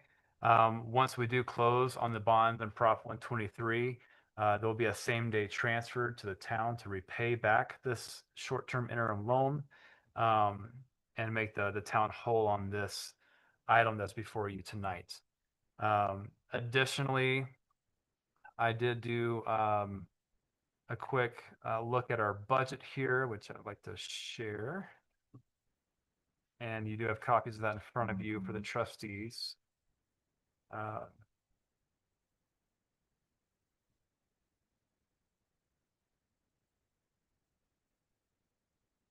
All right, can you guys all see that online? So I have a question. Quick.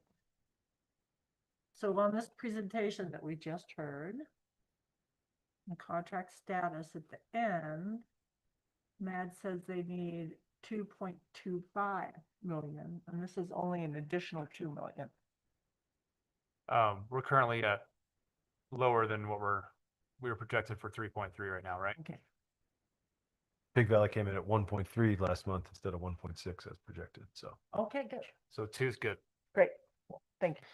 So what I have up here on the screen, and as we discussed before with Maddie and Jason with Hilltop Securities, talking about what is a reasonable and conservative place to have the cash balance for the general fund and the restricted revenue fund. The general fund is obviously has a lot of different expenditures to it and various revenue sources. So on the left side of this, you've got a I'm gonna go through that first here. You guys can all see that. So this shows the 2024 audited financials, which are our most recent audited financials. And the expenditures, once you subtract the capital projects from those expenditures, the expenditure from our general fund is just almost 5.8 million. The restricted revenue fund, which is funded by that 1% sales tax, is the expenditure of that was just over 1.1, totaling about 6.9 million. Based on the recommendation for maintaining 70% of your operating expenditures, which essentially is your expenditures minus capital projects. That 70% cash balance recommended is just over $4.8 million. When you look at the cash position that was presented earlier this evening in the treasurer's report by Lori, she shows that these are the current cash balances in those funds for the general fund and the restricted revenue fund, totaling just over 9.7 million. Based on that amount, we are currently at about 141% when you compare it to the 2024 audited numbers. And that if the board were to approve that $2 million addition to this short-term interim loan, that would bring our capital, our operating cash balance to 112% of those expenditures. So still, that's about 42% above what the recommendation is. And when you compare that, we do have a pretty good grip on the 2025 financials as of December 31st of last year. These obviously are not audited financials, so they will fluctuate a little bit. But based on those expenditures that we've been accounting for actuals, the expenditures were a little bit higher for 2025 than they were in 2024. But when you compare that to where the town should be, we're at about 130% now. And if you approve that, we would be at about 103% if you're comparing it to the 2025 expenditures. So I know that may be a little confusing. I tried to just lay this out so you have a good understanding of where your cash balances are, and hopefully making an informed decision tonight on that $2 million and the impact to your cash balance based on your expenditures that you've experienced last year and in 2024. From there, I'd like to hand it off to Maddie, and Maddie, you can do a handoff to Kim if you like. Sure. Excuse me. Thank you, Michael. Good evening again. Maddie Pradanovic with Hilltop Securities, the town and housing authorities municipal advisor. And I also just want to clarify, Kim Crawford is with Butler Snow as bond counsel on this transaction. So she is stepping in for Dalton. You guys have obviously seen him a lot and are familiar with him. He is, I think since we last spoke, maybe news to you all, he is on paternity leave. So Kim has... Yes, so Kim has agreed to step in and help us get across the finish line on this one. So I don't have a ton to add above and beyond what Michael just said. I know we spoke a couple of weeks ago, but from a big picture perspective, this is truly a mismatch of timing as far as when funds are needed and when we anticipate closing on the bonds. As he mentioned, this is separate from the outstanding loan that I know was referenced in Matt's sources and uses tables within the presentation that he just shared. The amount, if authorized, would function similar to the 3.3 million that's already been approved and almost spent, which will be repaid immediately to the town upon closing of the bonds, which again, we anticipate occurring sometime in mid-May. So, and I apologize, Kim. I actually had Stifel and then in parentheses bond counsel. So Stifel is our underwriter in our bond. Correct. Counsel. Yes. So I apologize for miscommunication. No worries at all. And this is Kim Crawford from Butler Snow, and we are your bond counsel. And again, as Maddie said, I'm stepping in for Dalton. But this is essentially the same ordinance and same promissory note and loan agreement that you approved not even a month ago with respect to the $3.3 million second interim loan, just changing the dollar amounts for an additional $2 million. But the terms of the loan, everything else are the same. So it's just really amending and restating to say to increase that principal amount. So the reason this is done via emergency ordinance is so that the funds are available today, tonight, tomorrow, instead of having to do it through a normal ordinance, which I don't believe it would be available for another 30 days. So that's correct. Presented as an emergency ordinance tonight. Okay. Because we need to get the money and the commitment there. So if it's an emergency ordinance, do we have to have how many people vote for it? 3/4. Different threshold.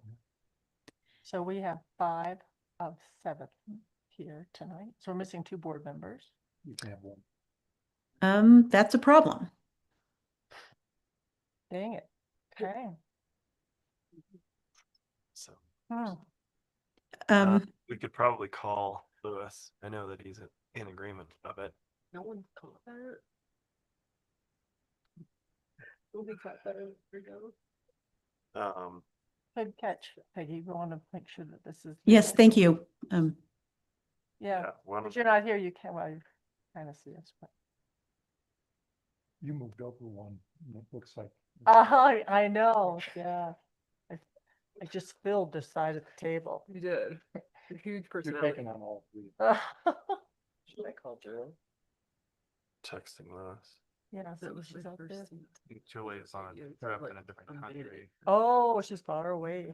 See, I like this seat. Ah, okay. Mhm. I like it.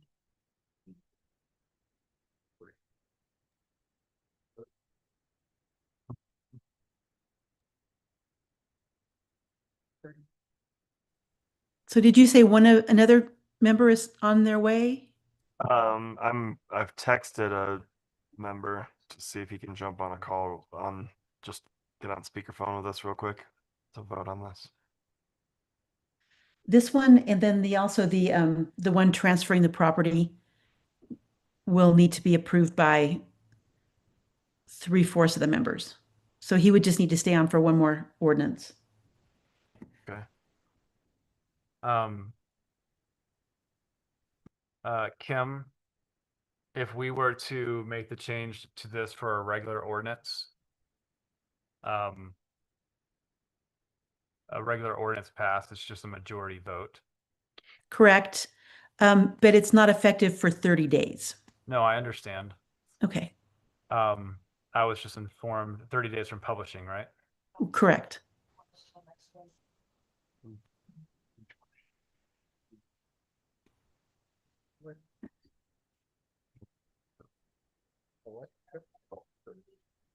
Seven. So you're looking at 37 days before those funds are available, but if they're passed, they would be available.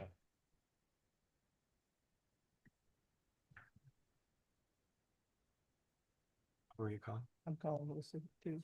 Oh. Just to see the answers. I will say, Michael, I mean, we can obviously talk through the timing, and Matt probably has a better sense of that than we do of when those funds are actually needed, but I think we're gonna still need Lewis or someone for the property transfer. Right.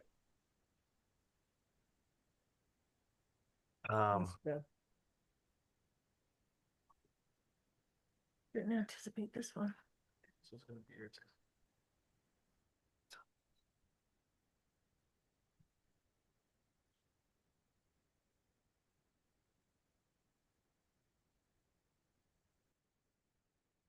Hey, Lewis.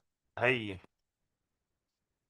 Can we vote on this with you present? Because we need 75%, and basically what the issue with the emergency piece is that the funds wouldn't be available for 30 days if we did an ordinary ordinance. That's why we're doing the emergency. So we need 75% of the vote. So we need your yes vote in order to pass this. And keep that close. Two items. And keep, okay, let me put you on speaker. You can just kind of mute yourself until we're ready to vote. All right, thanks. He has to vote on this other one too. Yeah. So how do we need to recognize that Lewis Okay. Gregory's here? How do you want us to recognize that Lewis is here?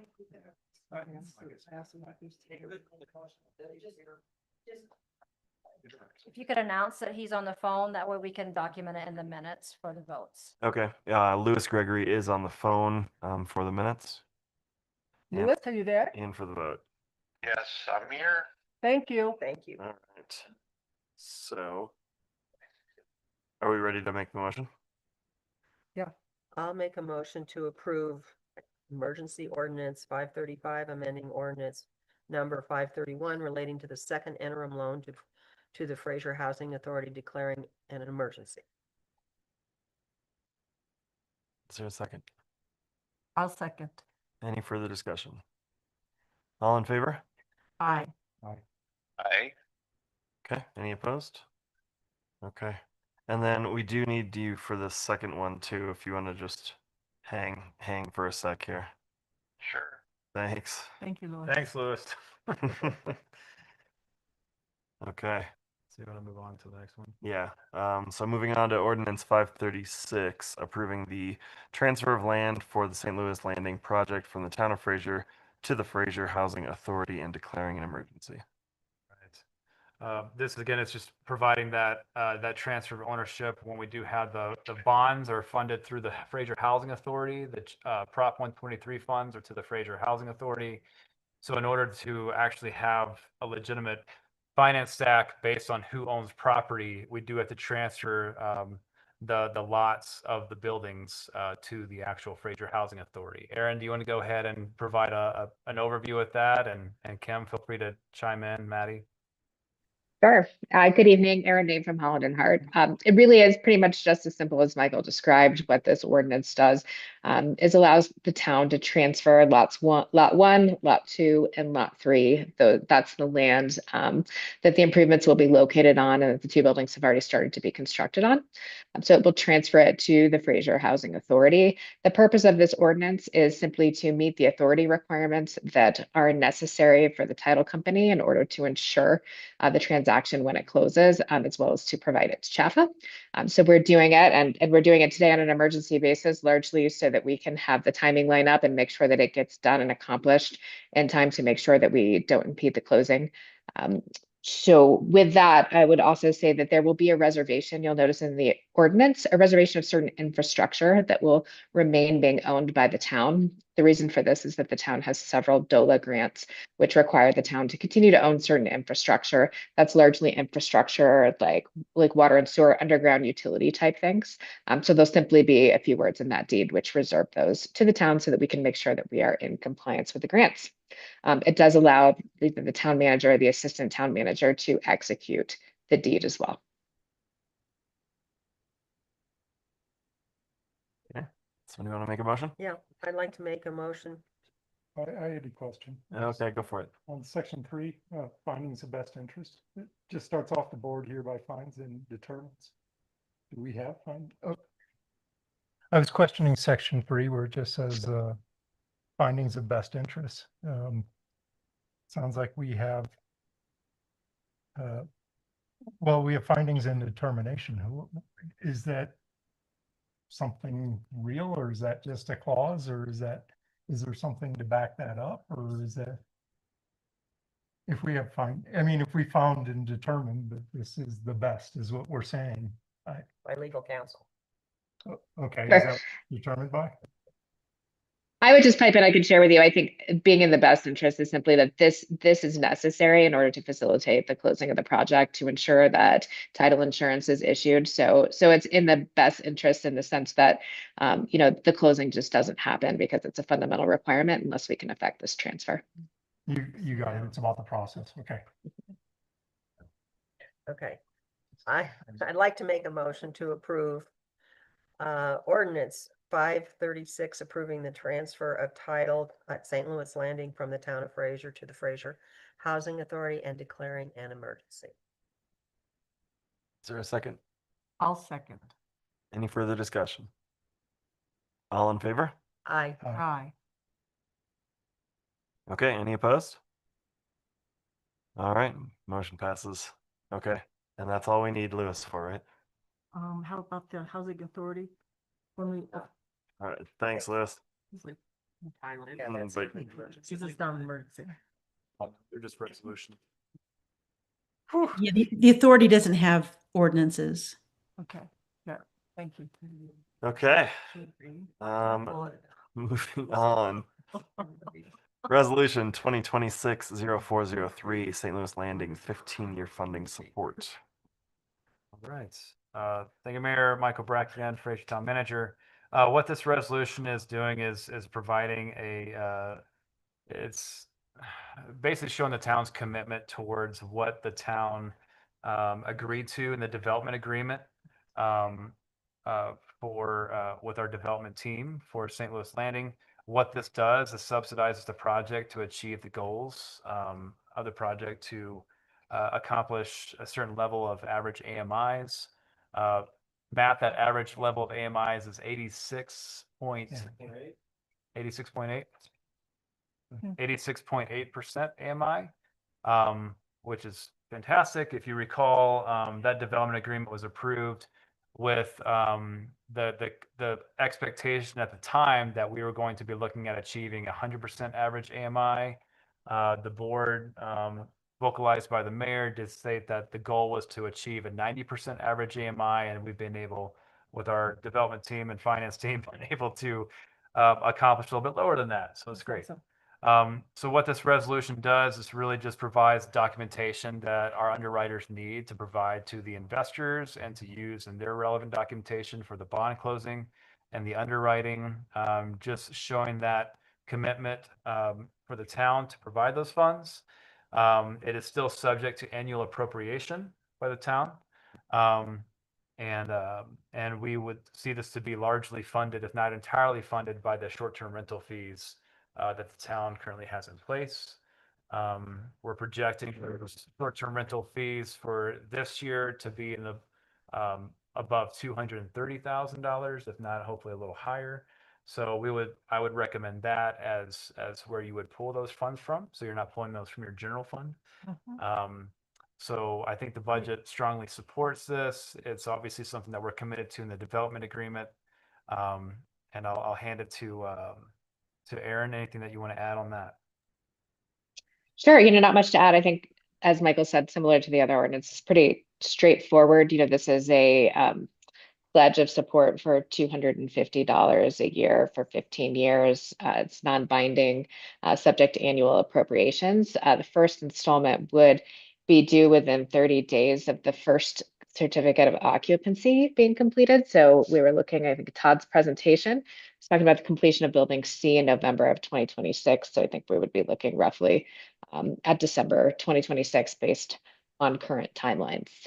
And I know, Kim, you were also involved in this one. If you have anything additional, please pipe in. Yeah, it was 250,000, not 250, but Thank that's you. my correction. Sorry, guys. Apparently I need coffee this evening. But thank you. I mean, good job for both. That really describes it. It just it tasks the town manager or whoever prepares your budgets to include that in your budget every year. But it's completely up to the board as to whether you want to fund it or not. Was that in our budget for this year? If we're looking at December of the first payment? I don't think it's included in our budget this year because we don't think we anticipated the closing, the building C to be open in November. Right. Yeah, I mean, you would just have that appropriation from our STR revenues this year. So again, the budget for this year's STR revenues is 230,000, which works pretty well, and that's with the fee increase that just went from $250 per bedroom to $350 per bedroom last October. So that gives us a full year this calendar year to achieve the last tier of that STR structure, which when that was approved by the board, I think very thoughtfully, it did tier what that cost per bedroom would be for the STRs over a period of time. And last October was the last increase until further action is ever taken by the board on that. So based on a $350 per bedroom fee, we're currently just at 298. Short-term rentals is what Wendy briefed us earlier today.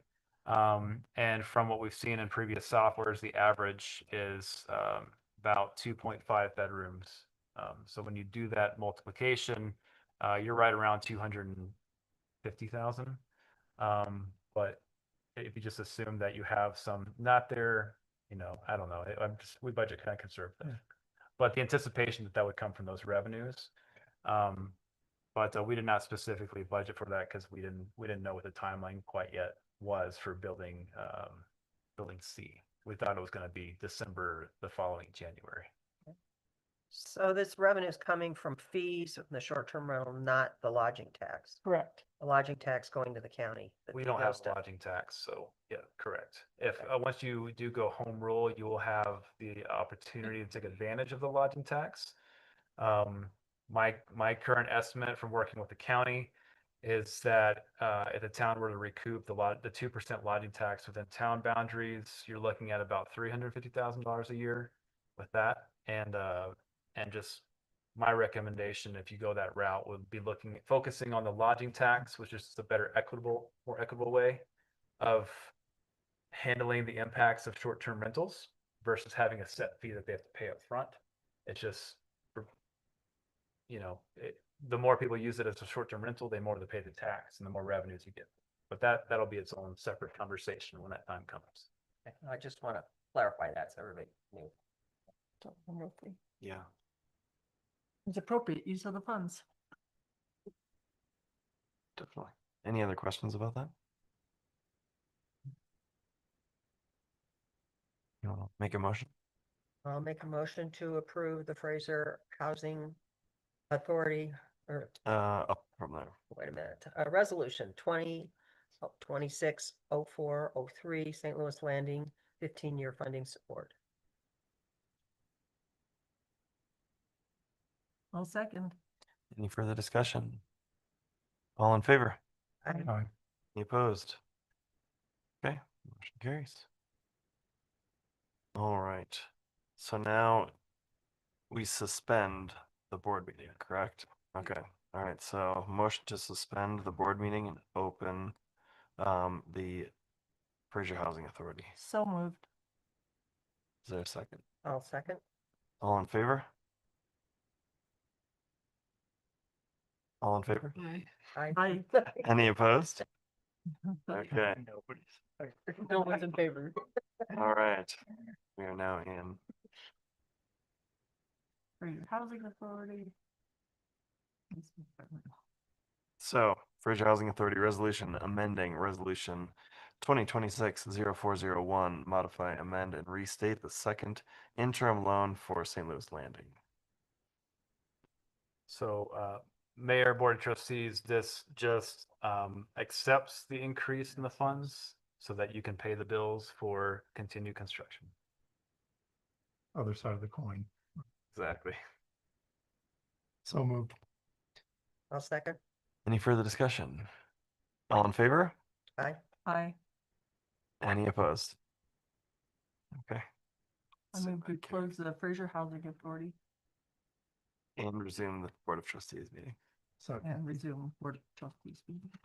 second that too. Perfect. All in favor? Aye. Any opposed? Okay. We're back in.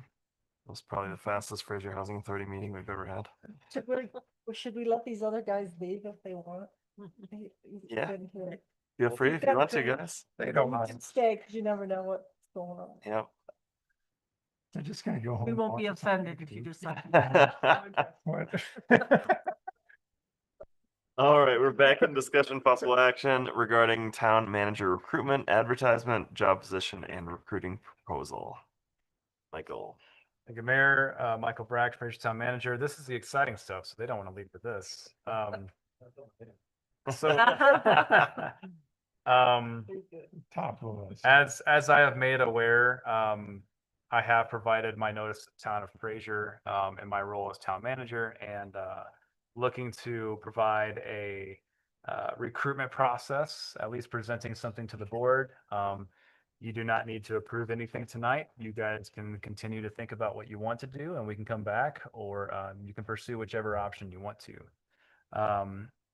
We also do have John Stabney on the call. Hi, John.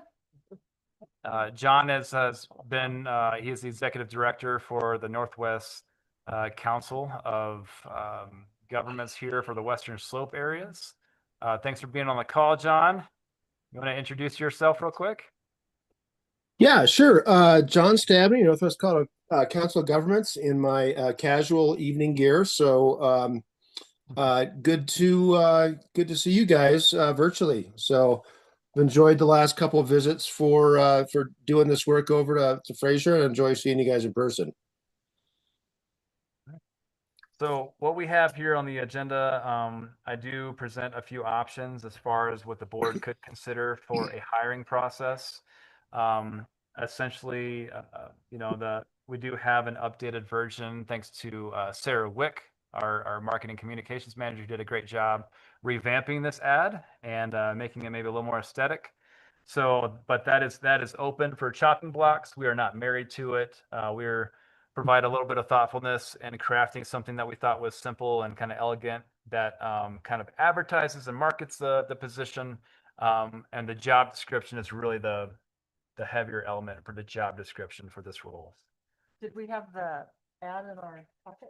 Yes. I just didn't see it. Okay, I'll keep going. It's a town manager recruitment advertisement, the Okay. third item there. Great, thank you. And then just in the packet as well, we just have a draft kind of hiring process that we would look at. This is definitely not the dates or the schedules that we would use, or much less the very process, but just an example of what this could look like. Talking to John recently, we've talked about how he's happy to make himself available as a facilitator and advisor for the role, just with some restraints on certain dates and things coming up, like his congratulations on your wife's 60th. That's great. So happy to have John helping us with this. So I kind of like to just start, I guess, to finish this off. We do also have a proposal from KRW, who does a lot of recruitment for Western Slope communities for town manager recruitment, public works recruitment. We actually use them to get Paul from Virginia and get him all the way out here, which is fantastic. So they're a great firm to work with. They do cost money. So that is an option. That is a professional search that is entirely managed by that consulting firm. They would provide their constant feedback back to the board. They would have the board and the staff involved in certain parts of the process, but less intensive. But that would be entirely done in their arena with their experience in consulting as far as who they would recommend to you for finalists for you to interview. So that is also on here. The cost for that proposal is, I think, about $24,500. So you have that option.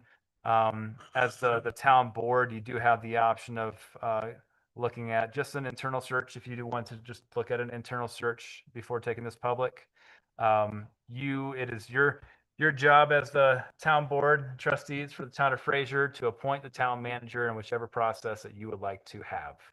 So I like to just kind of open things up on what you would like. If you do like the advertisement that is currently in here and you want to go the route kind of outlined with some staff screening applicants, we could have, as we did previously, have 1 to 2 board members as part of that screening process as well to evaluate the applicant pool through Bamboo. That's our HR software. It works very good for ratings and notes and who you consider as someone to interview. With that, you can have staff involvement. I'm happy to make myself available for any role you would like to see. I'm happy to provide help with screenings or the interview process itself, but you don't need to make any decisions on that now. But I am happy to make myself available. You are looking at a couple of internal applicants here, and they would not be involved in this hiring process. So we'd be using staff outside of them, in addition to Kate McIntyre has also made herself available with the Department of Local Affairs, who's our regional DOLA rep here in this area, and happy to help out with that interview process as well. So happy to talk about what process you guys would like to see, and then maybe drill down into how we can better that process and put something in place. John's gone through this process here with the town of Fraser twice, I believe, John. So he's got good experience to answer any questions that you might have on process. But otherwise, I'd like to just open it up to you all. Happy to go through the advertisement if you want to look at certain sections of that. You do need to establish a salary range for this. John, if you'd like to provide some input on the salary range just from that discussion, I'd love to invite your feedback on that.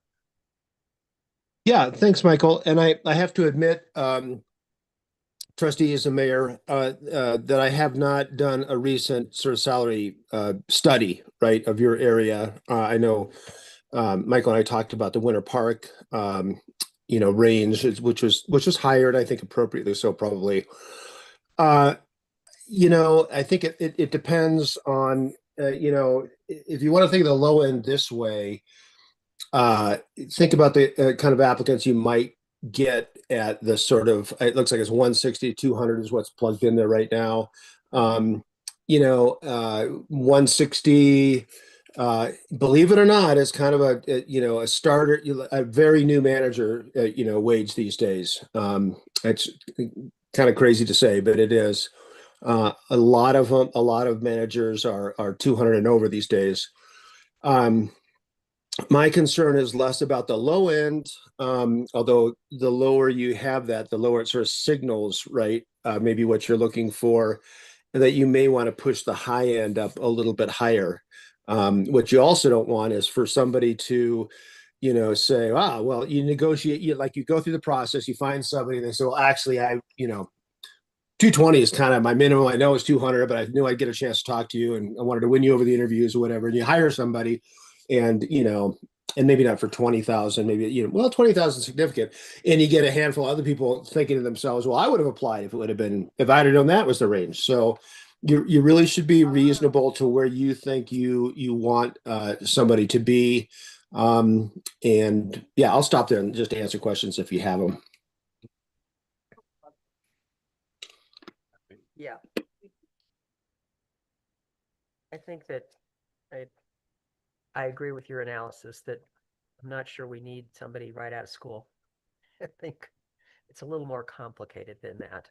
So increasing the salary would be a better. Yeah. And the other thing that we will discuss tonight and is just looking at what the current priorities are shown in the advertisement. If you guys feel like those are the current priorities or not, I'll kind of walk through those bullet by bullet. And then the last thing that we would want to discuss is just what you see as a personnel profile for an ideal candidate. So for the current priorities, we did list the Fraser River Corridor Master Plan, workforce housing development, new public works facility, downtown and economic development, infrastructure improvements, sustainable public transportation and new transit facility, and transition to a home rule municipality. By transit, you talking bus system or the train stop? So both. So when I say sustainable public transportation, we've been having conversations with Winter Park and looking at, I think they said May, we're going to be sitting down and looking at some creative service options that they've looked at as far as how we could look at reducing some of the costs to the system while hopefully making it just as or more efficient and increase service levels. So that's its own challenge. But in addition, with the acquisition of this new vet clinic right next to the Amtrak station that is very, very well located for where a lot of public transportation options exist between Amtrak, Mountain Rail, and the Lyft bus system, Bustang, Ski Train. There's 5 that are labeled there. Obviously, looking at how you can continue to build that out and make that building and the surrounding areas very complementary to what you want to see in your downtown corridor. Hey, Michael. Yeah. And I should have checked this first, but each of these priorities, if I don't know if these are hot links are going to be, but is there like a web page that sort of explains most of these? Like they're going to find if they click on the Fraser River Corridor Master Plan, I'm assuming there's a master plan page that's got a little bit of information already, right? So to that question about the public transportation, that verbiage you just used, if it's not already like a page or something, you might just flesh that out, not in this document, but have something that they can go to. I think that's great. That's a really We can good absolutely idea. do that. Yeah, that's a good call. Yep. I think you nailed the priorities though. Yeah. Yeah.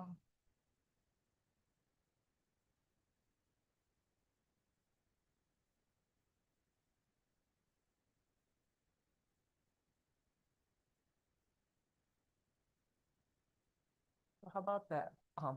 Issues that we'll have, 2028 that we'll be looking at with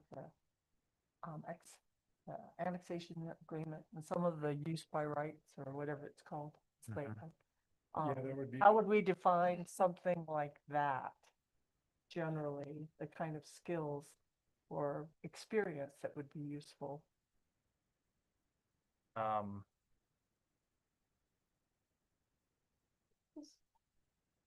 I can't hear you. Sorry, I'm mumbling. You ahead. are. And you're like, hey, Mike. And my mic's off. I mean, you could keep it to something like future land use planning, and Code revisions or. yeah, I mean, You that's, guys fond of that. yeah, and I think you guys are on a good critical path for that right now. Yeah. And it's going to be somebody maintaining that. So it's really just legal coordination on future land use. I think that's really what you want. So we could itemize that. Thought? It's, go ahead, John. Yeah, by the way, your flyer here is beautiful and well done, and I think it's all the high points. So that's really good work. Notches above, number of notches above. One thing it does not have that some of these flyers have is a paragraph that is something like the ideal candidate will, right? And that might be where you do a little where you're talking about the ideal candidate will have some experience in master planning. You want to lay everything out there, like somebody's intimidated if they haven't done one of those things or two of those things, but will have a number of years experience in X, Y, and Z, whatever you want to say that is. Maybe his work. Yeah, conflict resolution, is good at that, has worked on facility, a new facility plan or something. So anyhow, I think you could tailor that around. Again, don't be too prescriptive with it. Just a little bit of sense of somebody can read it and go, wow, that really sounds like me and where I'm coming from and my place in my career and what, the priorities is excellent because that's what somebody's going to go, okay, if I jump on these things and do them well for this board, that's going to look like success, right? This is just a little bit more of like the character experience part, if that makes sense.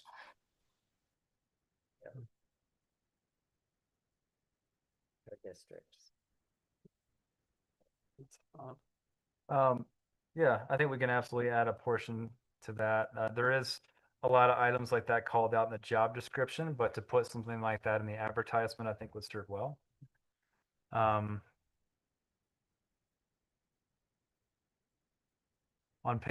the second page, or number 2, yeah, the second page, it does say there, the town of Fraser, Colorado is seeking dynamic collaborative leader to serve as town manager. As the town's chief administrator officer, the town manager's lead staff oversees operations and budgeting, works closely with the board of trustees to implement community priorities. This role serves as a key ambassador for Fraser, representing the town locally and regionally while guiding major projects and initiatives. But we can definitely add to this.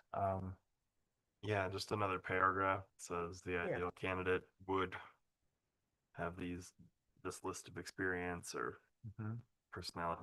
Restrictions and This all fits very nicely. conservation easements and Strong land use. strong. Yeah, strong line.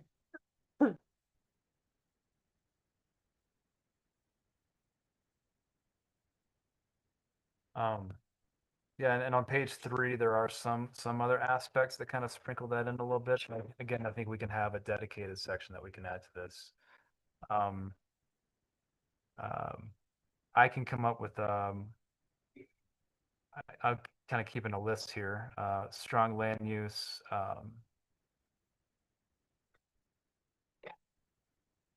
What else would you like?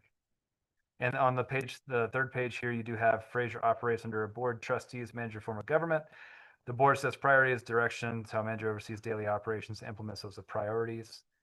Town manager is expected to be proactive, engaged, and collaborative, building strong relationships with staff, residents, and regional partners. In this role, the town manager works at the intersection of policy, operations, and community. From guiding staff and implementing board priorities to engaging with residents and regional partners, The positions require strong leadership, communication, and the ability to navigate both big picture planning and day-to-day decision making. Yeah, that's great, but it's not really describing the fact that we've got 1,200 acres that need to be developed, and the town is gonna double in size, and you're gonna be actively in charge of a huge amount of development. It's- You know, when you read the article in the paper last week of what Winter Park has planned, What they hope to plan. for. yes, but you know, we're really, we've got more developable land than what they do, so Yeah. it's a huge project. Yeah. I'd also like to put in there, it's kind of saying, oh, it's an hour from Denver. Eh. And then it's like, yeah, midnight, you know, the town manager expected to be proactive, engaged. What about being like, live in town? It would be nice. I mean, if we're advertising this as an hour from Denver, Paul commutes an hour. What if we get some guy from Denver that's gonna like, I'm gonna drive up there every day and be the manager? Does that make sense? And that's almost what he was here during the week, but he went home.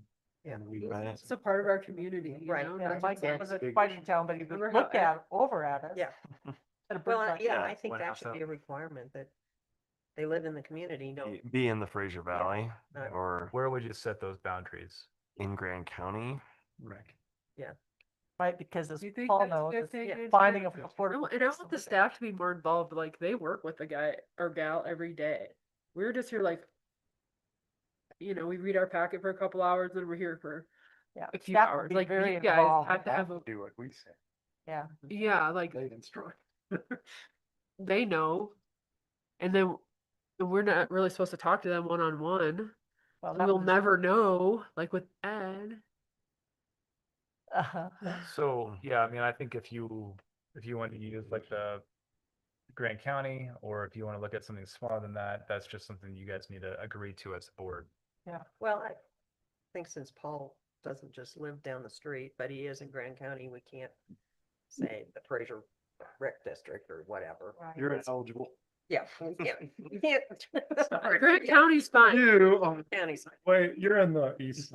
Even something like, you know, You're in that they Kansas. need to live within, in Grand County and ideally within the Fraser Valley, or the town of Fraser. Yeah. Just Yeah, That, yeah. I think you can tag this onto your the flyer thing where you talk about the relocation assistance.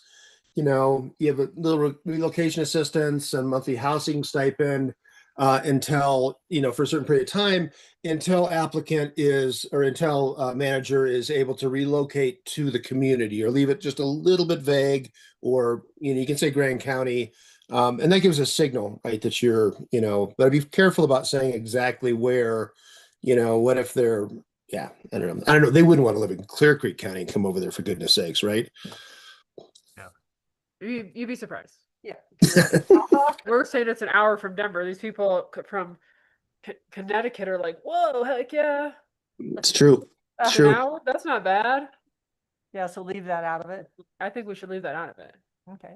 So live in Grant County, but ideally in the Fraser Valley. Yeah, I think that's fine. And they would not be eligible for our new housing, would they? Because they'll make too much money. For phase one, probably. Yeah. Okay. But I mean, I was looking at the market last night, guys. Based on interest rates, a single family home, I mean, you're looking at an $8,000 a month mortgage payment Oh, my God. for perspective. And based on what you're providing for a salary range, any single family home is just what I looked at, that was listed In town. in town. Tabernacle, you can look at something for, half the single family homes here in Fraser. Usually around $600,000 to $800,000. That could be doable. And then there's probably some, more affordable options between there and Granby. But just for perspective, I mean, just looking at the salary range, I can tell you this, it's difficult if you were trying to live, unless you've got the right setup. You're coming in with equity or a partner with income. But Some people have large families. And they have to make that decision if they want to have a larger place with some room for them to run around on, and those are always considerations. So, Okay. so I got that. I can have that. Said 8,000 homes.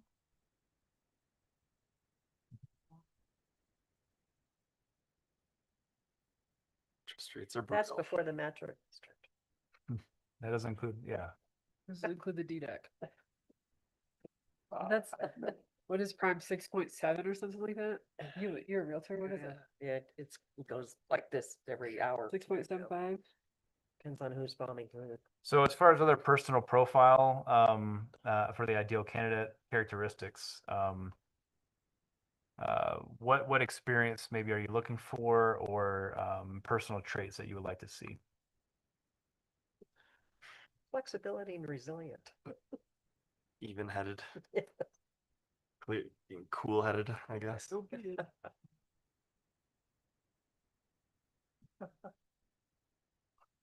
I asked Michael what we could do to train people, for, you'd be able to take on bullies. And he said, boot camp. Oh, yeah, no So doubt. maybe, the military background's is not a bad thing. It just, That's what, Yeah, put that on there. Yeah, very good. that's what. I would recommend team focus approaches to things. Absolutely. No ties, dude. Get that out of here. Ability to delegate. Yeah. No blazers allowed. Another thing, you guys are looking from the board perspective. I don't know if you get Michael, you could articulate a little bit of staff culture, or sort of, like how that works when you're talking about collaborative work in a such and such atmosphere where, Yeah, I would say just, I know the open door policy thing is kind of a cheesy generalized thing, but something about being open to input from positions of all levels, I think it's very valuable. Accessibility. Yeah, Accessible. definitely. Good at team building.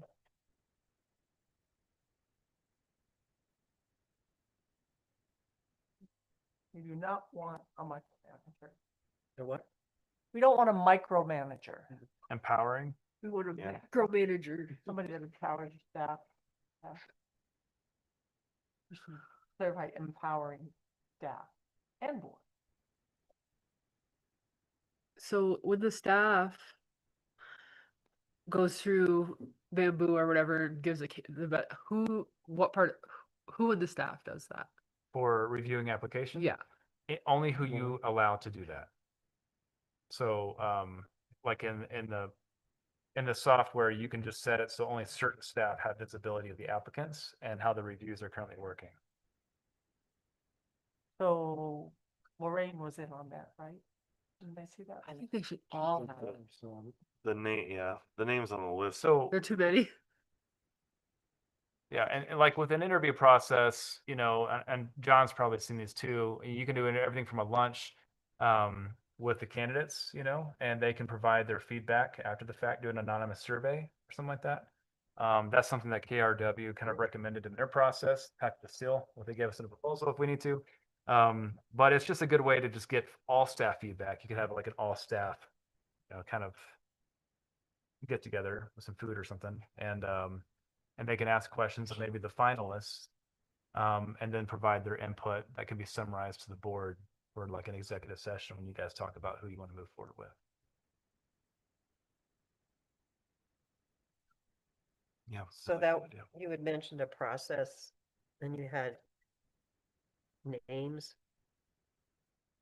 Yeah, I mean, Is that just, might call and answer that, and Lori and a couple board members is what it says, but we could really decide. so, okay, so that was just a, This is just draft stuff. Okay. And again, if you like me to be involved or not, I could see it as being appropriate or inappropriate. It's entirely what you would like to do. So I'm here to help you guys if you No, I guys think like it's help. good to have you involved.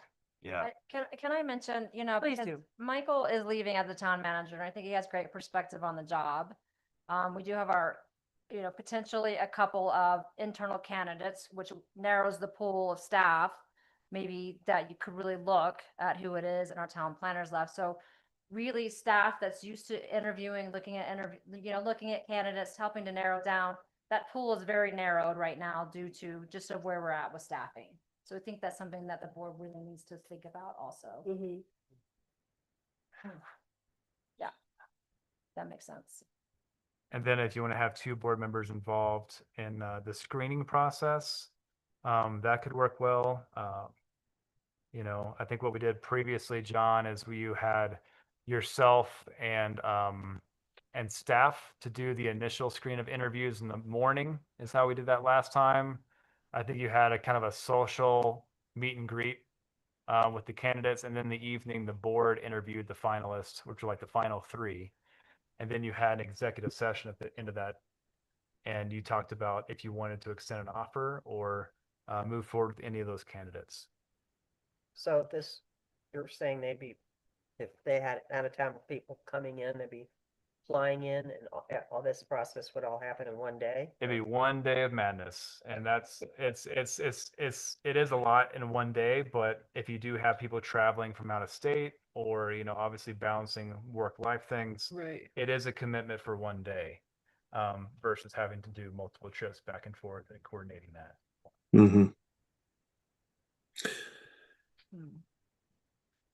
The last time you guys interviewed 3 finalists, and as someone who applied for that in the last round, I started the morning interviewing with staff.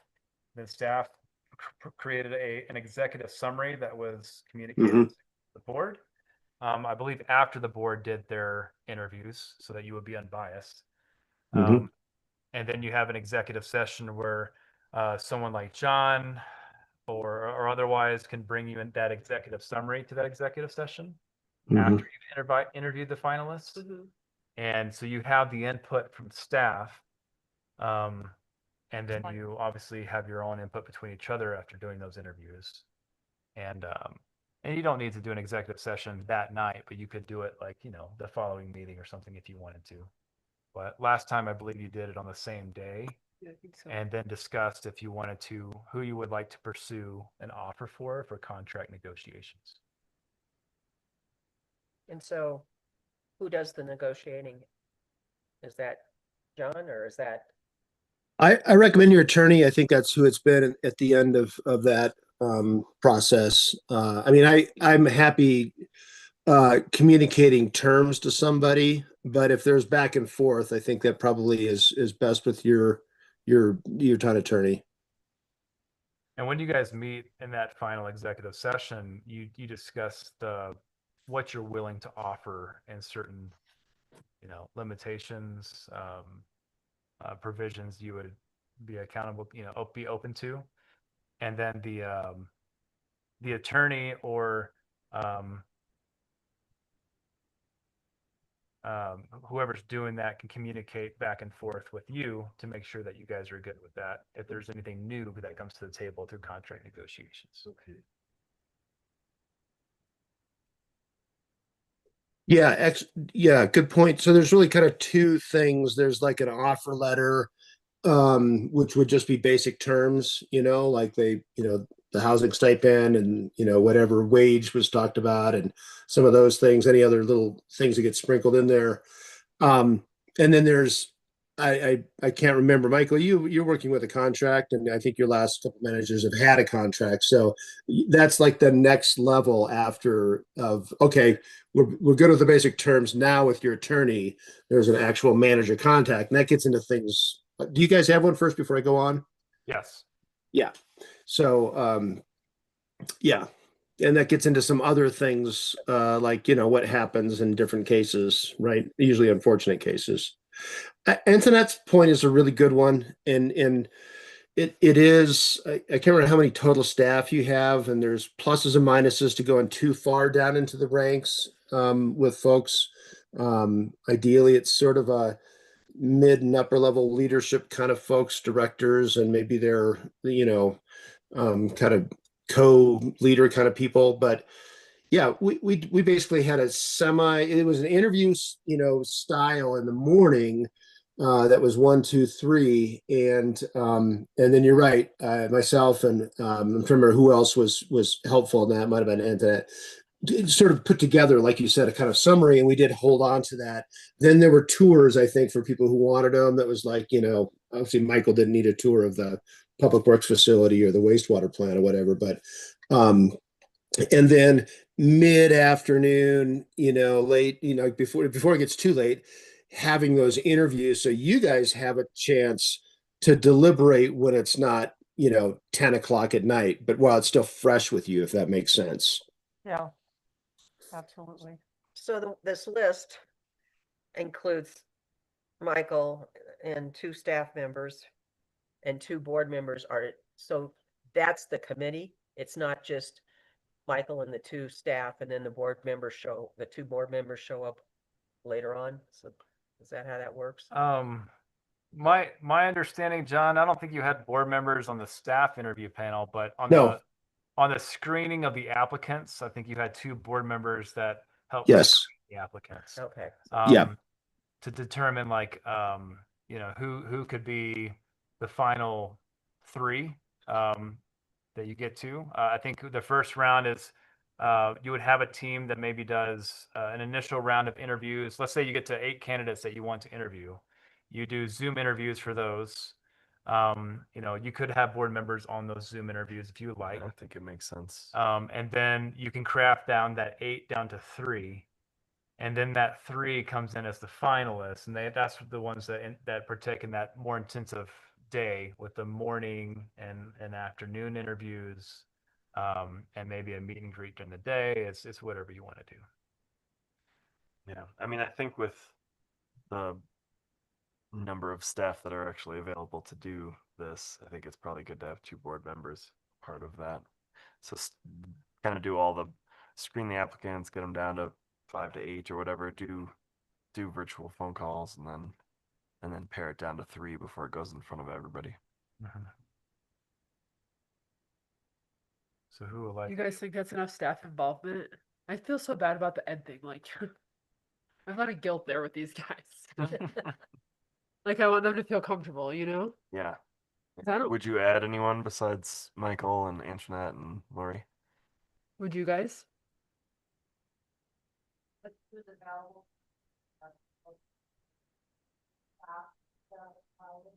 Okay. All right. Sounds good. Well, I would like to be one of the board members. Yes, you are absolutely. And I know Peggy would as well. No, here we go. Oh, petty. But Okay. I want to open it up to the rest of you guys too, if you have interest. I'm too easy. I like everybody. I know, same. Yeah, so that's great. You guys are more analytical. You okay with that? Well, I'm interested, but I'm busy. Yeah. And it sounds like there might be some budget stuff coming up in the future as well. Yeah. Yeah, valid. Peggy, good to be volunteered. I would love to be volunteered. My only issue is this time frame. I'm not going to be back from Europe until the 29th of May. So we'd have to slide it a couple days. I would just, slide it a couple days. Okay. We could have you reviewing applicants while you're on vacation. Yeah. And you two are, your term's not up, right? No. So we both, we both. Call I me. think by the time we get the advertisement out, everywhere we want it to go and start receiving applications, we're not gonna be in a process of starting to really narrow things down probably until closer to the end of May, is my guess. Yeah. Yeah. End of May or. Yeah. Yeah, sounds good. It seems so fast for someone to make a life-changing decision to be like, oh, moving to Fraser, Colorado. Right? It's like in 6 weeks. Well, and yeah, Well, take and a we look. may not have anybody in place until, who knows, could be July, Yeah. could be June. I mean, it takes time. It's not a quick process. Yeah. I think you're probably looking at beginning of June at the earliest Okay, when you well, would that- have those that would work interviews. Yeah. Okay. So Okay. at this point, we don't feel the need to use the KRW. No. I With- think You it's guys like great the to use secret John. topics? Yeah. Yeah. And if we don't, we can be picky. If we don't get candidates that we feel are appropriate, then we could look to Yep. KRW to do You a can broad always search. declare a failed search. And you can always take a different approach to it. It's whatever you like to do. Okay. So John, so with Is KRW their search and kind of the search that you would help us with? What's the difference? Is it huge, minor? Well, I mean, there's different recruiting agencies and they do different degrees of sort of outreach, Uh, I think what you're setting out for with somebody like that is to do all the stuff. I don't know if you guys are looking at that same document of the sort of like schedule, what's it called, the town manager hiring process that Michael sent over to me, but they're basically taking all of those steps, the screening, any background check calls and reference checks, and usually just bringing you those three finalists. So I think there's benefit in having resumes come in to Antoinette or a staffer, right? And so it says you have some faith in staff, and and you guys, I think, handling it on your own, you guys can do a very professional job of this. And I think, one of the weaknesses sometimes with recruiters is they want to bring you, I think a lot of them say, I want to bring you three candidates who you could hire and each of them would be fine or be good. So they don't bring you necessarily some kind of like maybe just a little unconventional people who might fit, right? The way that you guys, when you're screening, a couple of you and a staffer might kind of go, wow, that doesn't quite fit the sort of like AI cutoff for what we said we're looking for, but that's a kind of interesting fit, right? So you get a little bit more of that kind of tailored work with you guys being involved in it, and a little bit of staff and a little somebody like me, usually than you get from a recruiter. Great. But they thank you. do just bring it to you and then they manage it, and you all you got to do is sort of interview and make an offer and go. So that sort of whatever the term for that is, out start to finish. Okay, thank you. Sounds good. You guys mind if I Yeah, take go for it. public comment? Go. All right. Clark, you have your hand up. Love to hear what you have to say. You just click on that icon, Antoinette. Participants.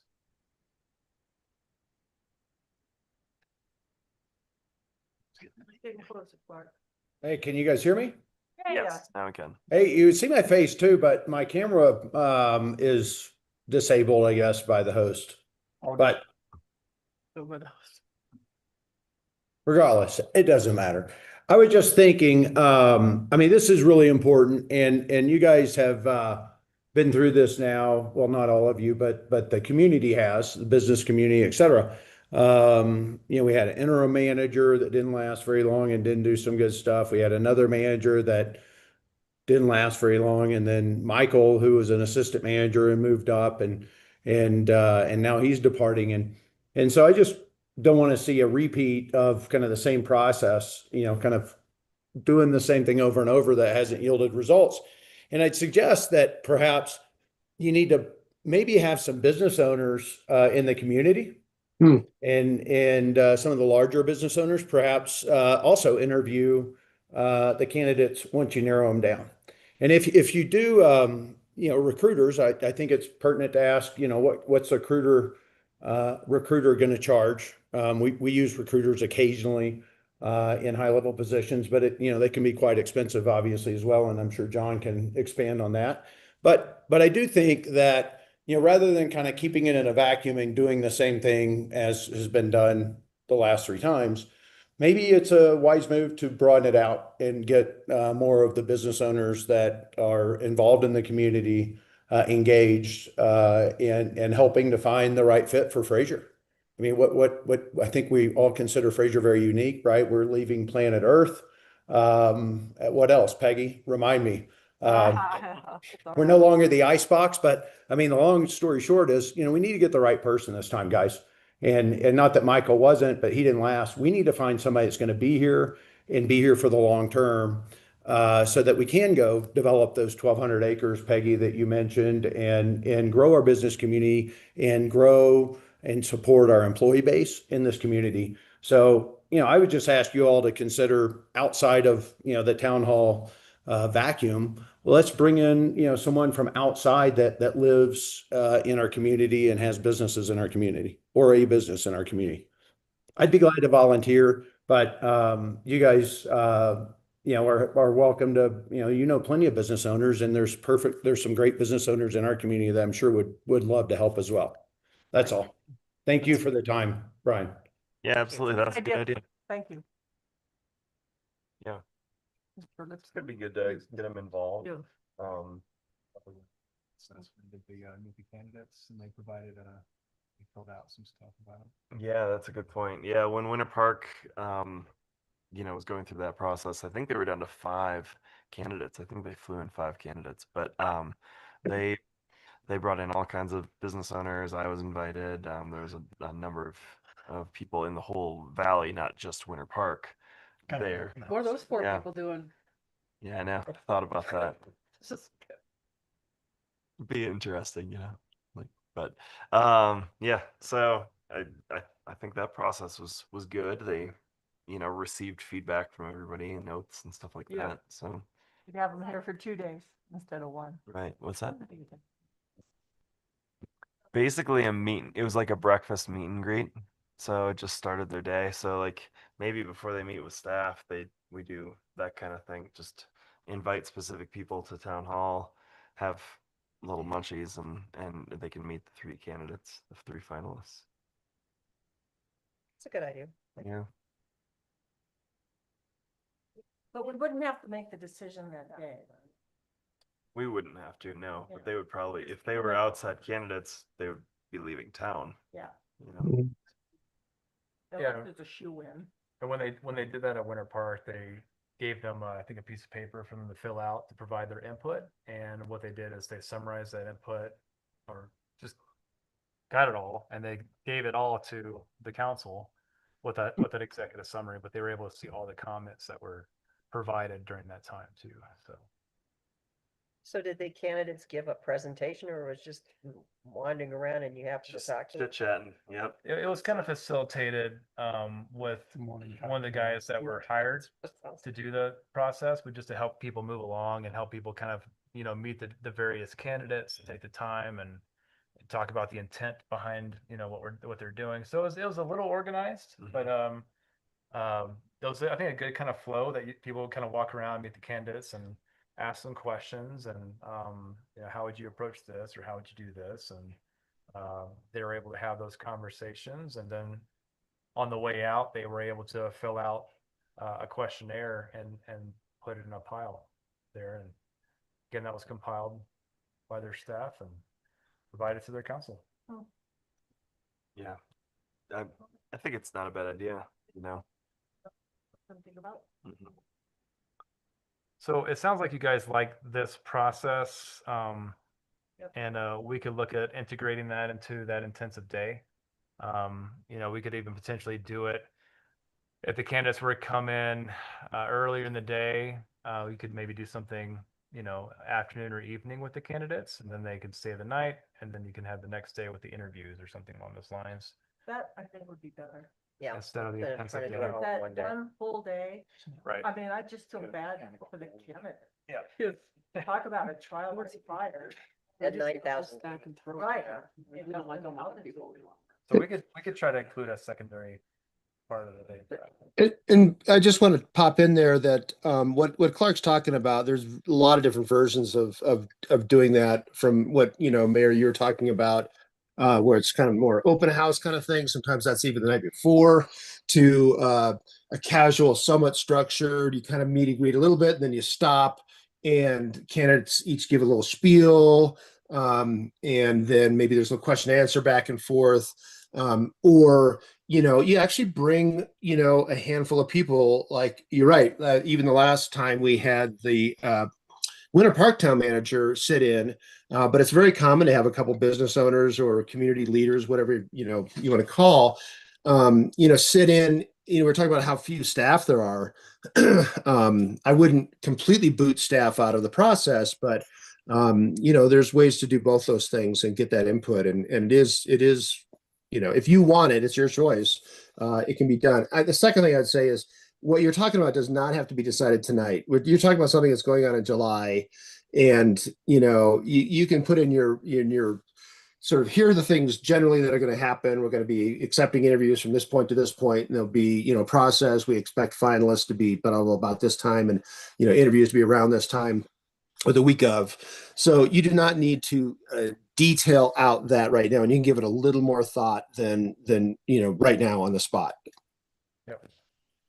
So To the day of, to who's in the interviews, how that process goes, and all of that great stuff you're talking about does not have to be said. Okay, thank you. 'Cause it's So getting if late. you're gonna do a couple of days, I think we need to also sell them on Fraser and not just invite them to. Yeah. So we need to spend some time showing them the community. And maybe you do that the first day with the evening gathering, and maybe some of the business leaders go on that tour if they want, but I think it's important that people actually see the community. I kind of like the idea of if we were to find somewhere here, maybe a local business to host some type of a summit where they have them as a panel, and then people from the public can ask questions. Everyone can hear the question, everybody can hear the answer, instead of just one person getting answers to certain things. I mean, that could be a good format just to think about. And again, we don't have to finalize this tonight, but we can. I can look at implementing this into the advertisement. And then kind of send it to you guys and let you guys see it. And if you're comfortable with that, we can get that out. Last thing I just want to ask is, do you guys like the salary range that's currently in there? Or do you want to look at increasing the upper range or increasing the lower range? What do you guys want to do? You need to increase the lower range for sure, and maybe The lower, increase the lower range, so bring the lower range up to 180, 175. 180, kind of in What's maybe. the average And across then the the US? high end at 220. Well, resort communities is what we really need to be looking at. Yeah. It typically reflects the cost of living. And just, my conversations with John is we're not Winter Park. We're not going to likely be looking at candidates with, 10 years at Breckenridge kind of thing. But I think you do want to have a strong enough candidate pool where you're getting applicants that you really want to attract, that may even be here in the Valley already, obviously, outside of, internal candidates that we have. So, looking at that, you could look at 215 as an upper limit, 220 as an upper limit, 170 to 220, 170 to 215, I think would be very reasonable. So I just read in the paper. Winter Park's advertised range was 210 to 260. Right. That's 210,000 to 260,000. Billions, and I mean, Yeah. much bigger than us. He's one of the county's top paid employees at 220. Yeah. And that's a wicked high for us. Right. Yeah, that'd have to be the best candidate. Honestly. I have to be basically Ed being like, I just want to do Fraser now. Talk about Ed Moyer. He makes 220 a year. He's one of the highest in the paper paid. this week. I think he's one of the highest paid He- people in the he- county at 220 for the county manager position. 250 employees, staff. At So 220. what do you guys think? And that's a resort county. Do you like 160 to 200? Do you want to raise it? Like 210, but Let's see what people- again, that has to be an exception. I think. So maybe 160 to 210? You will look at a higher tier, another tier of candidates. If you look at like 210, 215, I think you will get a higher tier of candidates. So you have a better pool to choose from. Or do they just think they're better? They have to obviously. You know what I'm saying? Yeah. I was on the hiring committee for Mountain Parks Electric, and that was a surreal experience. And we flew in 3 candidates, and the group decided that we would have, the manager would call and talk to all 3 and find out what they wanted. And then we would pick the cheapest. What's up? And I thought, now, I wonder if that's how they pick their wives.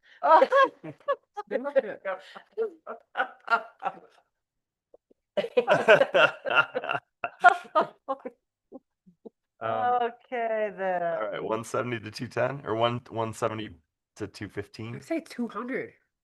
I mean, it's that. I don't know. Yeah, You don't have to go to 220, but let's, 1 million. you're hired. Let's see who we get to We apply. need Oh, no, consensus here. We need some another consensus. two, another two, but we won't get reimbursed. Bottom range. Do you guys have a consensus on the bottom? Okay. Bottom range. 175, high range, 215. Sounds good, Katie. Why does it? I like Why does it have fives. to be so small? Why can't it be 150 to 210? Well, It's just- because we don't want somebody right out of college. Why not? Like John mentioned that, when you show a lower pay range entry level, that you're open to people who are very entry level, like out of school kind of thing. Oh, okay. So it's like setting a precedent as far as what you're looking for is what your salary range helps recruit for. Right. So it is a statement to who you're trying to, what, I want to be careful with my words, but what caliber you're looking for, I guess. Okay. So you said 175 to 215. What do you guys want to do? You know, and I see a lot of job ads, and I don't know if it applies to town managers, but a lot of times they have a salary range and a hiring range. You know, to say that if you were here 5 or whatever, you know, you have potential to get up to a certain level where we hire at this level. Yeah. I don't know if that's, I mean, I can tell you that Granby is over 2 I was for gonna ask their what that manager. is. I don't want to put it Yeah, out on yeah, public yeah. record, but I think I sent you guys that in an email before. But anyway, I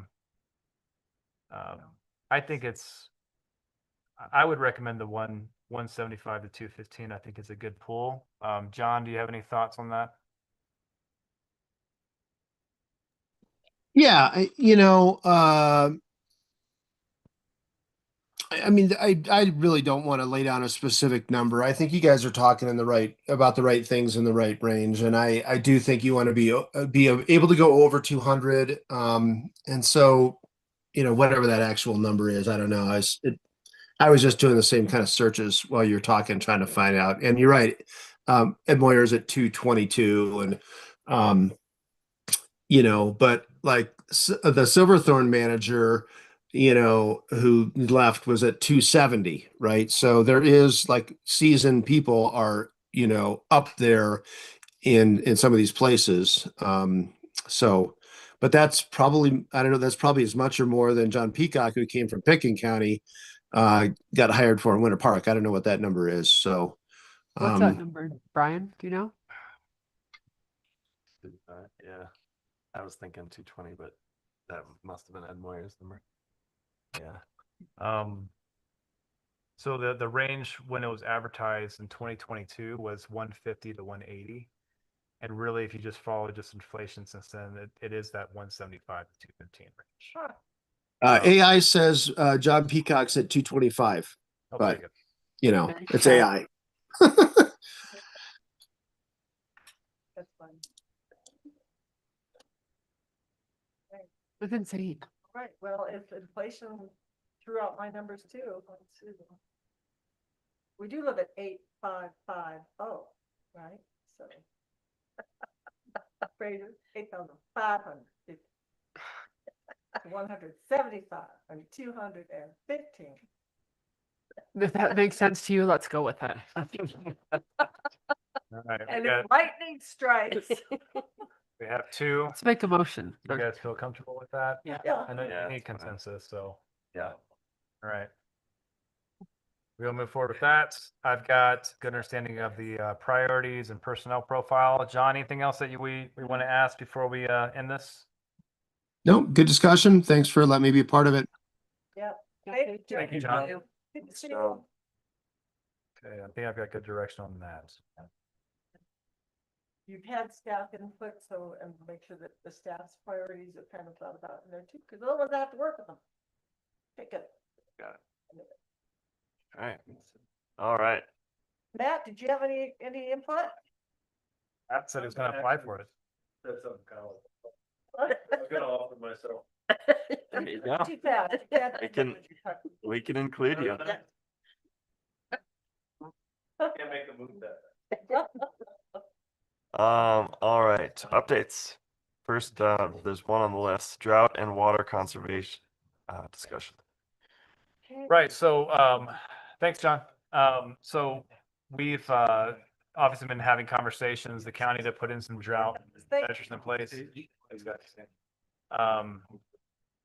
And, wanted to just, just have a general conversation. We will look at, I think, bringing forward, if the board wants us to, from your direction, we can bring some options as far as what drought, considerations we could look at putting in place for water use here in the, town of Fraser.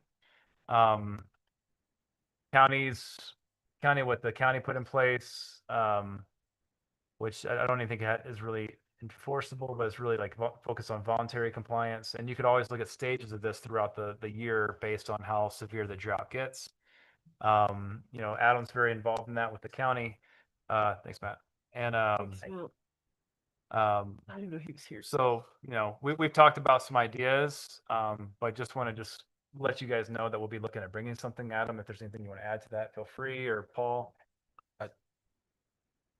For me, as being in charge of the water system, I'd just like to know what the board's thoughts are in the situation we're in.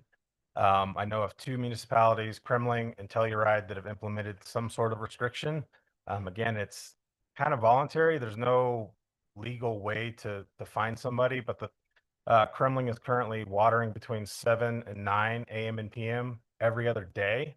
So odd dates if your address ends in an odd number, even if it's even.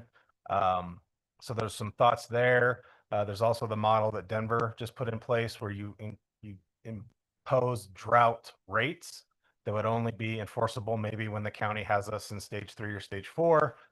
And my thought is that we don't put it on tier 1 for that normal consumption that people are doing. But if you're getting into tier 2 or tier 3, when you're using a lot of water that's getting you into those areas, does it make sense to up those rates by 20 or 30% during a stage 3 or stage 4? That's really the only enforcement the town would have. Otherwise, it's just pushing that messaging really hard for voluntary. We are not the same as Kremling. We are wells and not surface water. So they implemented theirs the end of March because Red Dirt Reservoir was low. Don't know what it looks like now, but just wanted to know what the board's feeling was about water restrictions. As far as we can tell, Fraser has never implemented water restrictions. Being on wells instead of surface water, it's a little bit different, but at the same time, we're trying to conserve as much of the water as we can. So just kind of wanted to know where you were. Yeah, Adam and I had like a sidebar conversation at a different function, and just wanted to see where you guys were before we put a bunch of effort into trying to draft something if there's no appetite for doing anything. But really, it's really going to come down to irrigation. And the town is we've already going to implement, we're going to water like Old Town Park only every other day instead of every day. Town staff waters the plants in the median every 4th day. So we're already on a really long schedule on that, but just trying to cut back and see, well, the town would lead by example prior to us doing anything that would be formal toward the town. So just didn't know what the board had been thinking about since we've been looking at this over the last month and a half. Yeah, and I'd like to add to this. I did instigate this conversation. Environmentally, we're in a pretty tough situation, and we're in a multi-decadal drought, and we are reaching heights that we've never reached before. Our rate structure actually was created to be a conservation measure. That was the goal behind it when it was created. And I'm in agreement. You don't touch tier 1. That's $1.50 per 1,000 gallons. That was set up so that families and everyday use can happen. I think that, I'd be in favor of doubling tier 2 and tier 3. So, but tier 2 and 3, some of like our brewers. No, those are businesses. Okay, so Businesses they don't have tiers on businesses. The school would not be affected. Businesses would not be affected. So haven't we already increased their rates? Because when we're putting together our new rate structure, Not enough to discourage Yeah. Yeah, and so, So the way our rates are set is we have a service fee because we're a resort community. Yeah. Consumption right now, if you do 23,000 gallons of water in a quarter, which is 3,000 over the limit, that $3,000 will cost you $18. Okay, so we're talking about water usage. I was Yeah. thinking about our, was it the tap fees that we changed? No, yeah, no, it's not tap fees. It's it's, Yeah. touching, it wouldn't touch the service fee, so that would still Gotcha. stay the 153. It's looking at tier 2 and tier Just- 3 on a consumption. Okay, Whereas if you're using 800 gallons a day for 3 months during the summer, you would get a $600 bill. do we have residential units that are doing that? Yes. Huh, so it really would affect just a small number of our total residents. The high users are pretty limited. Yeah. And that's where price structure is the most effective way to change somebody's behavior. yeah. And you need to pair that up with a real educational campaign. I also believe that if we have good monsoon rains, we can call it off.